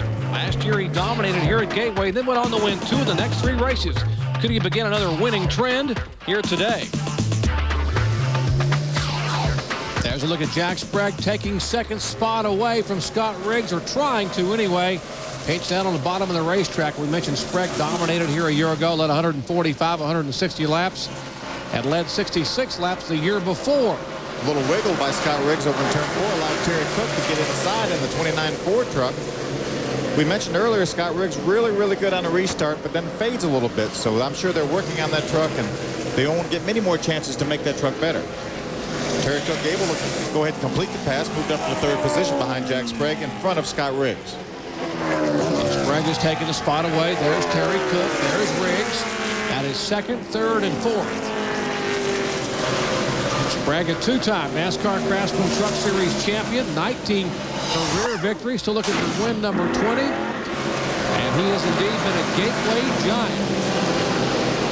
Average finish 2.6, pretty good here in 3 starts. Led 242 laps. That's not too bad of a finish average right there. Not at all. Driving for Rick and Linda Hendrick. Dennis Conner, the crew chief. Net 0. Looking for their first win. And come on board this truck here in the 2001 season. There's Terry Cook. K Automotive Ford F-150 for Bob and Kay and Ron Keselowski. Cook coming off a 3rd place finish at Martinsville, finished 6th at Daytona, 10th at Homestead, 7th at Mesa Marin. There's Riggs, the points leader. Scott Riggs currently in 4th position. He started 4th. Again, he's faded a little bit here since this restart, but he's still in 4th position, running in the top 5. Great run for Rick Crawford in the 14 Milwaukee Electric Tool Ford. Another Ford back up in the top 5, so now we have 2 Fords in the top 5. Rick Crawford coming off his best finish of the year, a 7th at Martinsville. Travis Quapple. Back in the 60 truck, 2-time second place finisher this year in his rookie season. Actually ran here last year in the Remax Challenge Series. As you mentioned, finished 4th twice in the 2 races. And here is Ruttman getting challenged by Tolsma. That's 4th position, by the way. That's for 7th spot. Let's take a look at Joe Ruttman, who won the season opener at Daytona. Oldest driver to win a NASCAR Craftsman truck competition, 56 years, 4 months. And there's Randy Tolsma, just made the pass. See, Randy now, again, little different strategy. He got left side tires the first pit stop, so now he's actually got fresher right side tires than anybody, and this is the highest position he's been during the race, so it obviously worked well for him to this point. Started back in 21st, now being shown in the 7th position. There is Ruttman, started 5th, back in 8th spot now. Joe Ruttman driving the Dana Dodge with Bobby Hamilton Racing. Bobby has 2 trucks in the race. He has Joe Ruttman and Willie T. Ribbs. Go back to Ricky Hendrick in the 9th position. We've got Matt Crafton in the yellow Sealmaster Chevrolet behind him. They've been together for a good while. That's a good battle right there for the 9th position. Couple rookie drivers. There is Crafton. Best qualifying effort of the year for Matt Crafton. Great finish at Martinsville. Had a good run. Lost a couple cylinders late in the race and still was able to finish 6th. Probably could have finished 4th or better. And there's a Spears Manufacturing machine, the Chevy of Billy Biglick, reigning Gatorade All-Pro Series champion, current All-Pro Series points leader. Running for Rookie of the Year here in NASCAR Craftsman Trucks. Let's check into his pits with Ray. Well, Jerry, they've run this truck quite a bit this year, as you know. They call this thing Earl, and they ran it at Homestead, Bakersfield, and at Martinsville. This truck's been a lot better than it used to be a year ago because Mark Blessing made a lot of changes to it. But they haven't quite got the results that they were hoping for. Of course, they finished 24th at Homestead. Had a good run at Bakersfield and finished 9th there. But they know this truck's a lot better than the performance they've gotten out of it. Bigley started 18th today and has been steadily moving his way up through the field. I think he's running 11th right now. Next truck up to take a look at is the 99. That's Nathan Hosley. Got his first top 10 finish of the season at Martinsville. Finished 10th. He had a 14th at Mesa Marin, a 14th at Homestead. Had struggled at Daytona with a 29th place finish, but Nathan Hosley coming on strong here in his first year driving for Jack Roush. The racetrack that Nathan has some experience on, finished 5th last year in one of the Remax Challenge races. There's Lance North. We have not talked about Lance at all. There he is, right behind Nathan Hosley in the 13th position. Doing a great job. Had a great run. A career best 4th place finish this year at Daytona. Doing a super job, I think, in the top 15 in points. Aventis Bearing, the sponsor on Lance Norrick's Chevy. There is Dennis Setzer, who finished 2nd here back in 1999. Started 12th, currently in 14th position. Made that pit stop back around lap 82, 83. Gotta wonder how far he'll be able to make it now on fuel, or will they even attempt to think about stretching? Jimmy Hensley, the leftbehind.com Chevrolet of Randy McDonald. As we've talked about, Randy's recuperating from neck surgery. Jimmy doing a great job. Can't wait to see Jimmy in this truck at Darlington next week because I was in a Busch race there one time and Jimmy set a track record qualifying, so that's a guy that knows how to get around Darlington. Well, leftbehind.com, he will leave him behind at Darlington if they give him a chance. And Ted Musgrave is the guy they're all chasing. There are 16 trucks on the lead lap. Carlos Contreras in 16th spot, final truck on the lead lap. Musgrave showing the way. Timmy Cahoot watching his driver, Scott Riggs. Back with more from St. Louis in a moment. Back at Gateway International Raceway, a lot of NASCAR Craftsman truck action coming your way here in the month of May. How about next Saturday, 4 Eastern time? The track too tough to tame, but Darlington 200 for the first time ever host the NASCAR Craftsman trucks. And then we head out for the Jelly Belly 200 Beautiful Pikes Peak International Raceway in Fountain, Colorado, just south of Colorado Springs. 1 mile racetrack, very wide, very competitive. We're out there on Sunday, May 20th, also at 4 o'clock Eastern Time. That's NASCAR Craftsman Truck Action. For more, log on to ESPN.com.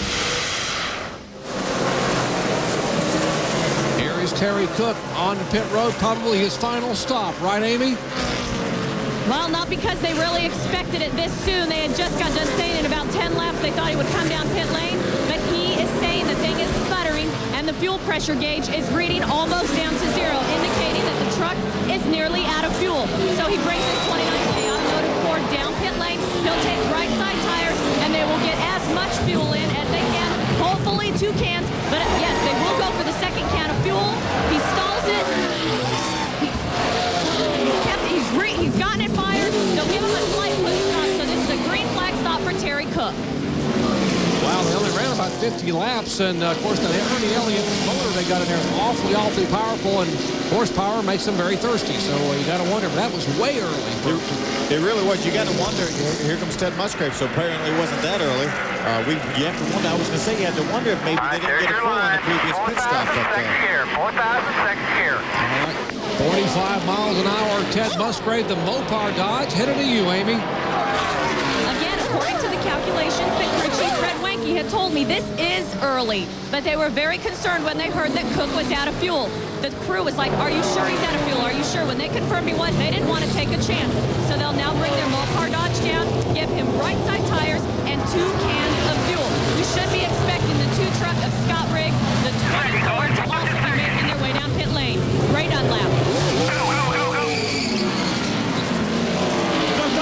Rick Crawford is in, and they're doing right side tires on the number 14 Milwaukee truck, and they've got plenty of gas in it. So now Crawford on his way back. He was running 7 before he pitted. Now also Billy Bigley will bring in the Spears Manufacturing Chevrolet left side tires here, and they're going to get gas also. Bigley said that he had just got a little bit of sputter as he went down the backstretch, so they desperately needed fuel. Lap 1 in 124, and Billy Bigley is back on his way out. Good job, guys. Joe Ruttman also on his way down pit road right now in the Dana Dodge.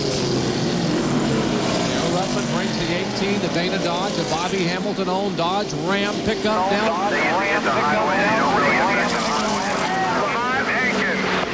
Putting right side tires on Joe Ruttman's truck.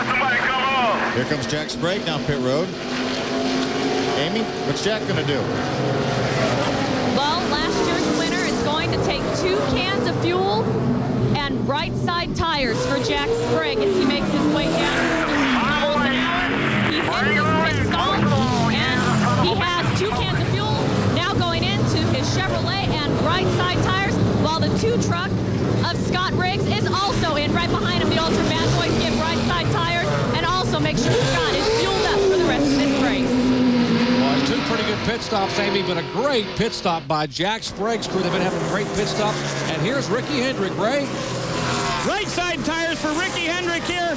Jack Sprague had just come across the radio saying he thought it blew up, but apparently that's not the case. Hendrick will get right side tires and gas. 5,000. You know, I noticed, Jerry, when Jack Sprague was on pit road, it looked like I saw some smoke from under his truck. And I thought maybe that was brake smoke, but maybe there is something going wrong with his engine. Well, Ricky Hendrick heads back on the racetrack. Randy Tolsma is being shown as the leader here. Lap 126, and Tolsma last pitted on lap 73, so we'll see how long he will stay out in the big white truck. And in Sam Renzi-owned Chevy truck. Tolsma a winner a year ago. And let's check in once again in the Jack Sprague pitch with Amy. Yeah, Jerry, we just checked in with them. They seem to be slightly concerned about some motor trouble that Jack is complaining of. He says there is a miss in the motor.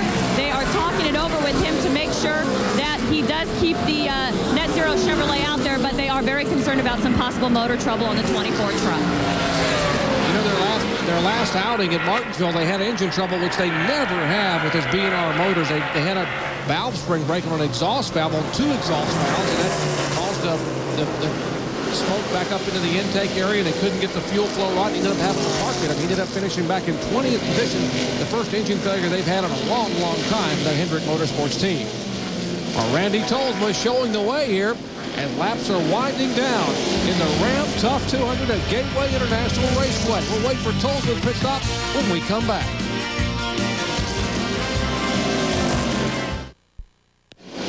Back at Gateway International, here is our leader, Randy Tolsma, making what should be his final pit stop in the big white truck. He slows to 45 miles an hour and heads to you, Ray Dunlap. And Jerry, that's 4,500 RPMs. They're reminding him, make sure you don't speed. We were the leader. This will be right sides and a can of fuel for Randy Tolsma. As he brings the big white truck in, the crew swings around and they go. The driver says the truck is running great. There will be a slight chassis adjustment here as they're going to go down around on the track bar. Now Blair Betts, who is the right rear tire changer, was actually involved in a car crash 1 year ago as he was riding with Christian Levendahl. Christian Levendahl lost his life that night, a former crew chief of Mike Skinner. Blair Betts said tonight's race will be dedicated to a memory of a great friend, and boy, how cool would that be if these guys could actually pull off the victory. That would be awesome. Christian Levendahl, a great friend of so many of us in motorsports. Here is Travis Quapple, who finished second at Martinsville. Very familiar with this racetrack, making his final stop, Amy. The Cat Reynolds Chevy is coming in for right side tires and fuel. This is their scheduled stop for Travis Quapple to make it for the end of the race. Nice, smooth stop for the team. Great pit stop for Rick Red and the Mike Addington Cat Rental team for Quapple. Gets him back off of pit road. Carlos Contreras in front of you, Ray. And Jerry, this will be right sides here. Carlos said the truck just a little bit loose as he comes off at turn number 4, so they did make an air pressure adjustment here. Carlos down the way after right sides and fuel. Howard Comstock, the crew chief there, making an adjustment on the air pressure to get Carlos a little bit better shot. There's our leader, Dennis Setzer. You know, he pitted after the other guys. He pitted on about 10 laps later than the other guys on that quick caution flag. So we know Dennis should be able to go a little bit farther than the rest of them did. Dennis Setzer pitted on lap 82, debuting a brand new crew chief here. Danny Gill joined. It ain't going to help us at all because we can probably get on here and get right side tires now that we left lap and the caution comes out. That's Danny Gill talking to Dennis Setzer, the Morgan Dollar Motorsports crew chief. Setzer began the year with Bill Engel. Bill Engel had some other situations developed for him, and he left, and they had the TKO Motorsports crew chief Todd Myers fill in for a couple of races, and now they have hired Danny Gill. Here, Danny, tell him to come on in. I'm going to change right side tires, 4,300 RPMs. Coming to you. 4,300 second gear. 4,300 second gear. All right, he's slowing down Ray for his final stop, headed to you. Well, they knew they weren't going to be able to go the distance here, Jerry, and had to come back in. You hear those guys remind them over and over to make sure you don't speed down pit road. Very critical here. We do see there is a wedge wrench in the hand of the rear tire carrier, so it looks like a chassis adjustment as they also, well, no, this will be a wedge adjustment on the number 46. Right sides, and we'll see how much they put in. About a half a round out, so a wedge adjustment for Dennis Setzer. 4,300 second gear. You're clear all around. All right, Dennis Setzer, who finished second here a couple of years ago, gets service from Danny Gill and the Axiom crew, and the leaders have been on and off pit road. There is Ted Musgrave now, cycles back as a lead, and problems for the 99 truck of Nathan Hosley. Well, we wonder if he ran out of gas. I did not see Nathan pit. But last year, Kurt Busch ran out of fuel here, and he was driving the 99 truck. We were hearing that he had not pitted yet, so he tried to stretch his fuel knowledge just like last year, and unfortunately didn't work. Now we'll check in the Jack Roush pits and see what happened to Nathan Hosley. 136 laps now in the book. Back with the finish in just a moment.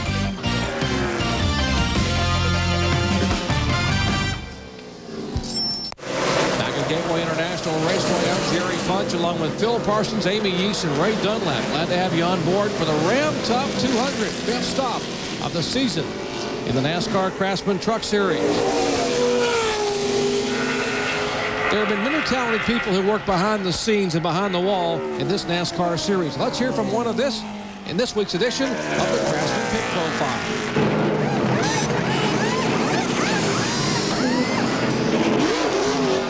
It's typical on road courses to have a shifting transmission. Ovals, it's a little bit more different. But here at Gateway, we'll see a lot of drivers shifting. Here with Jeff White with the Dana Dodge, Joe Ruttman will be shifting during the race. Why would you want him to do that? And is there anything different that you would do to the transmission to help him with that? Here we shift between third and fourth gear, so it'll come off the turns better, yet run on the other end of the straightaways. As far as problems, hopefully it'll actually put a little more work in the transmission, a little more heat, but I believe the transmission and the oils we'll use will be fine. All right, well, Jeff White seems pretty optimistic that his driver will be fine. And that is this week's Craftsman Pit Profile. Thank you very much, Amy. He indeed is fine. And there is Joe Ruppin, the Dana Dodge, showing back in 11th position. There are just 11 trucks now being shown on the lead lap. That's how good Ted Musgrave has been today, Phil. And Ruppin is the final truck being shown on the lead lap, but not for long. Take a look just behind it. Ted Musgrave has been so strong. I can't remember the last time we saw Joe Ruppin get lapped on the racetrack. Wonder if Ted Musgrave hadn't had that overheating problem at Daytona where they cooked the engine and hadn't had the rear end problem at Martinsville, how much he would have dominated this series in the first 4 events. Well, he certainly ran well enough in those other 2 races to have won. And you mentioned that he won the 2 races and he didn't have any trouble, so he could have theoretically won every race this year. There's Nathan Hosley now exiting the pits. Ray, what happened? Well, out of gas, Jerry, just as you guys had speculated. They said they figured they could go 4 or 5 more laps, and the truck just ran out of fuel. So they told him to get in any box you could, try to get some fuel from somebody, and get back down here. But that's the problem, no fuel. They fell about 4 laps short. Tough break for Nathan after that first top 10 finish of the year at Martinsville. Max Jones and the crew there for Roush Racing. Trying to stretch it a little bit too much. And a year ago, we mentioned Kurt Busch was driving this truck, and they ran out of gas here with him just after the 100-lap mark. Back with our leader, Ted Musgrave. He's pulled out to almost a 9.5-second lead right now. Musgrave is the leader. Riggs in second spot. Quapple is third. Tolsma fourth. Fifth is Terry Cook. So it is Dodge, Chevy, Ford. That's the top 5. There's a battle right there for 4th position. Randy Tolsman, the big white truck, as you mentioned, then Terry Cook. We mentioned at the top of our show that these are the 2 guys we're looking at for possibly getting their first win. They both have finished in the top 10 in all 4 events this year. Those guys are driving the wheels off those trucks. You saw Terry back end kick out coming off turn 4. Not far to go. We got 17 laps to go, so Terry wants to see if he can get by Randy Tolsma. That's Travis Quapple in 3rd position right in front of him. So there's 3rd, 4th, and 5th right there. Let's see if Tolsma makes a move inside of Quapple. Quapple has B&R engines that build engines for Rick Hendrick. Tolsma has Peter Gile, Pro Motor, and behind him Terry Cook has Ernie Elliott power. They go side by side right now for 3rd position. Randy Tolsma on the inside. Terry Cook's going to try to follow him down into turn 1. 29, son. Stay with me. Travis hanging in there tough on the outside. Still down there. Tolsma finished 3rd here a year ago. Looking for his best finish of the year. He has 2 5th-place finishes thus far this year. He's 5th in points. Great battle, great side-by-side battle here. Randy Tolsman, a 61 truck. Travis Quapple in the 60. Randy's able to clear him. Now he leaves Terry Cook side-by-side with Travis Quapple. Still down there. See Rick Crawford in the red Milwaukee Electra Tool Ford right behind this battle. He's in the 6th position. Exciting NASCAR Craftsman Truck Series action here in the final laps. 15 laps to go at Gateway International Raceway. Tolsma now takes 3rd spot. Cook is 4th. Quapple trying to get 4th spot back, and there's Crawford back, battling for position for 5th spot. We'll sort it out in the final laps of the Ram Tough 200. They chase Musgrave and Riggs. It's Tolsma, Cook, and Quapple in the top 5. Back with the final laps of the Ram Tough 200 NASCAR Craftsman Truck Series action from Gateway International Raceway. Great battle for 3rd position. Tolsma and Cook are just mixing it up back and forth. Cook was inside of Tolsma. Tolsma pulled him on the straightaway. Cook gets back inside. Now they are nose to tail again. The 61 truck is Tolsma. The 29 is Cook. For all the latest news and notes from the world of motorsports and for all the latest from NASCAR trucks, visit rpm.espn.com. The keyword is NASCAR trucks. Updating you on what's happening around the world of motorsports, and particularly right here in the Truck Series. And right here, we're seeing a heck of a battle for third position. Where it was Terry Cook exiting point a little bit higher. Dirt track anything off turn 4 a couple laps ago. We mentioned earlier, there's Rick Crawford in the red truck, top of the screen. He was able to get by Travis Quapple for the 5th position. There you see Rick Crawford on the inside of Lance Norrick. Lance is down a lap right now. Tolsma trying to get his best finish of the year. Crawford trying to get his best finish of the year. As he, right now, if he were to finish in 5th, it would be his best finish of the season. He was 7th at Martinsville. But they're all chasing this guy. Ted Musgrave has led 5 times for 129 of the 149 laps we have run today in the Ram Tough 200. Back for the final laps in a moment.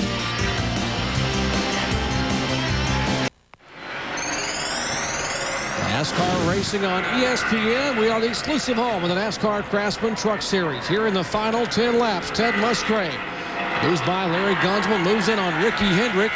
Hendrick in 8th position. There are just 8 trucks on the lead lap. Musgrave the leader, Riggs in 2nd spot. And there had been a torrid battle for 3rd position between Terry Cook and Randy Tolsma, and Cook just finally made the pass. They battled nose to tail, side by side for a number of laps, and Terry was able to get on the inside going into turn 1, was able to complete the pass. You see, there's Jack Sprague. Our guys in the pits have alerted us. He, in fact, is down a cylinder right now. Ricky Hendrick is passing him for position, for the 7th position. But in the meantime, Ted Musgrave is putting both of them a lap down.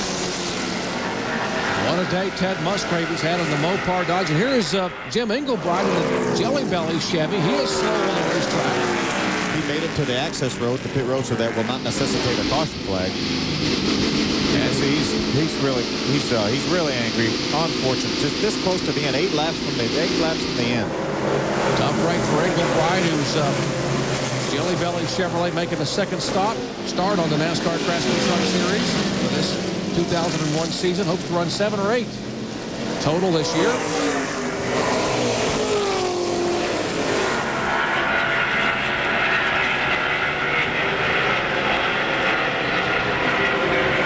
There's a 2nd place truck, Scott Riggs, Team ASE, CarQuest Dodge.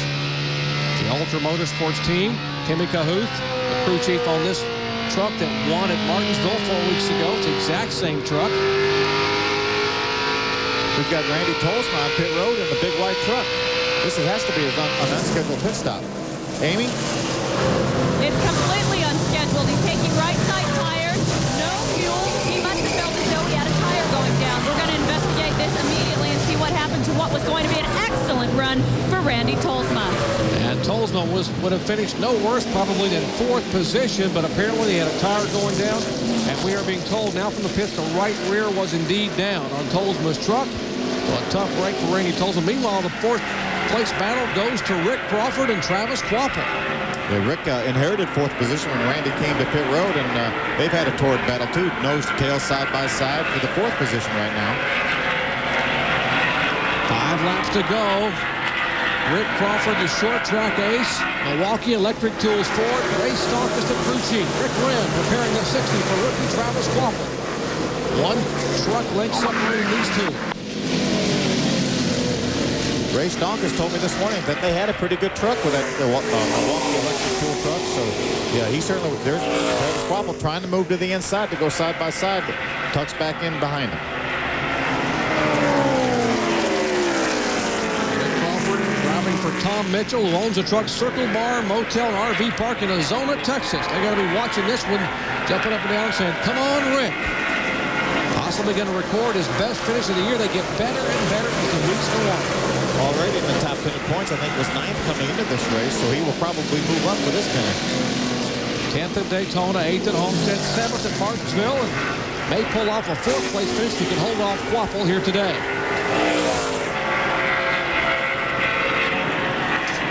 Travis is all over Rick Crawford. Looked like he got him a little bit loose coming off too this past time. 3 laps to go here at Gateway International in the Ram Tough 200. With Ricky Hendrick in the 17 truck, he still maintained the lead lap. We thought before before Ted Musgrave was going to be able to put him a lap down, but he has not. He's tucked in behind Ricky Hendrick. Ricky now is the last truck on the lead lap in 6th position. Jimmy Smith owns the Ultra Motorsports team. Jim and Marlene Smith. Fred Wanking, one of the best in the business when it comes to being a crew chief. 45-year-old Ted Musgrave from Franklin, Wisconsin, dominating the day. He is 2 laps away from the checkered flag and picking up his 3rd win in just 5 starts here in the 2001 season. Coming to the white. Looks like the Dodge domination is going to continue, Doc.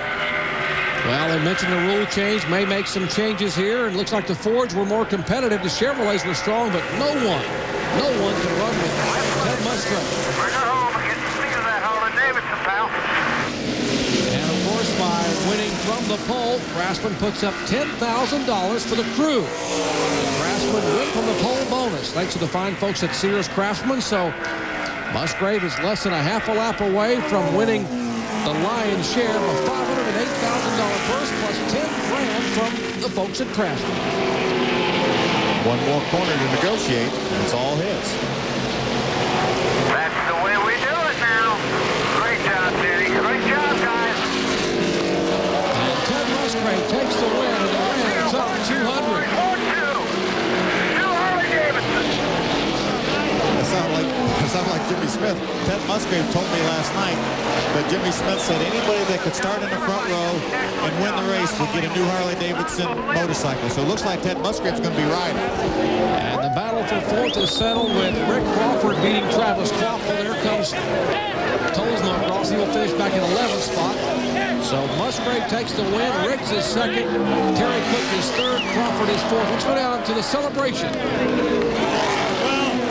Well, that would certainly be with Fred Wanky. Total domination today, buddy. You guys really had him covered. Congratulations.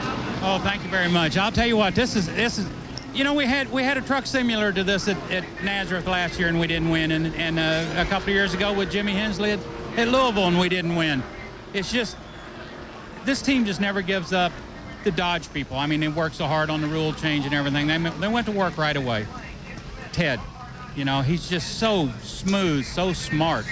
You know, it's this whole team, you know, we didn't get all the gas in it in the one stop, so we had to come back in again. And, you know, I just told Ted, you know, hey, we didn't get all the gas in, bud. He said, I'll take care of it. So it's just unbelievable. Well, they did take care of it today. Ted Musgrave, a winner once again. Crew Chief Fred Wanky, and the celebration will continue. We'll be back to St. Louis racing after this. Back here at Gateway International, where the Dodge dominance and the Ultra Motorsports momentum continues. Ted Musgrave showers his crew with Pepsi as he grabs the Craftsman $10,000 bonus for winning from the pole for a 2nd time this year. Oh man, you guys, we're soaked down here in Pepsi.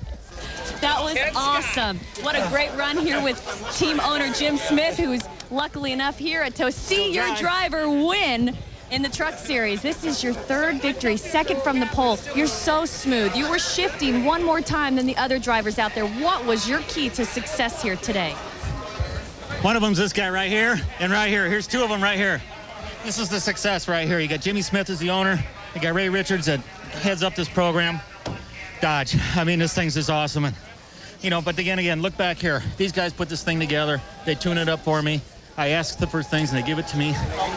They give it to me right, and that's what makes it there. And I was a little worried at the end there. We weren't sure about fuel mileage, so I got behind Ricky Hendrick and used a draft off of him just to save the fuel, just to be sure, because this guy here just lost a lot of money today because he said if we run 1-2, he's going to buy each us a Harley. So Scott and I got a Harley coming. How about this guy? What color do you want? That's all I got to say. It don't matter. Okay. It don't matter. There you go, you guys. We're going to see some Harleys in the garage area next week. Want it again. Wow, the lion's share of a $500,000 purse. There's DJ. And plus $10,000 bonus from Sears for winning from the pole. Take a look at unofficial results as we had 6 trucks finish on the lead lap. Musgrave and Riggs, teammates and Dodges. Then back-to-back Ford finishes with Cook and Crawford, Kvapil and Hendrick. 2 Chevrolets in 5th and 6th. Look at 16 through 30. See Kenny Schrader back there from Richmond last night, finished in the 17th position. Frank Kimmel, 2-time ARCA champ, back in 18th. And the final finishers 31st through 36. And a much better outing for Ford, right, Ray? Well, absolutely. And one of those, Rick Crawford. Rick, a top 5 finish. You had a great race today. Tell us about it. How about that? Had some good finishes this year for the Milwaukee Electric Tool Circle Bar Motel and RV Park. F-Series Ford pickup. Strong race team. Give me a little bit of help in 4 weeks we had off, and talent will be up front. I heard the messages that were sent in Winston Cup scene the other day that the reason the Dodgers was running, the talent was driving them, and we'll show them today these Fords can run with them too with a little bit of help. Okay, Jerry, that's Rick Crawford, top 5 finish. And I got to believe this team will be better and better. Rockin' Ray Stonkus and Rick Crawford getting their best finish of the year for today at Gateway International. We'll be back to wrap it up in just a moment.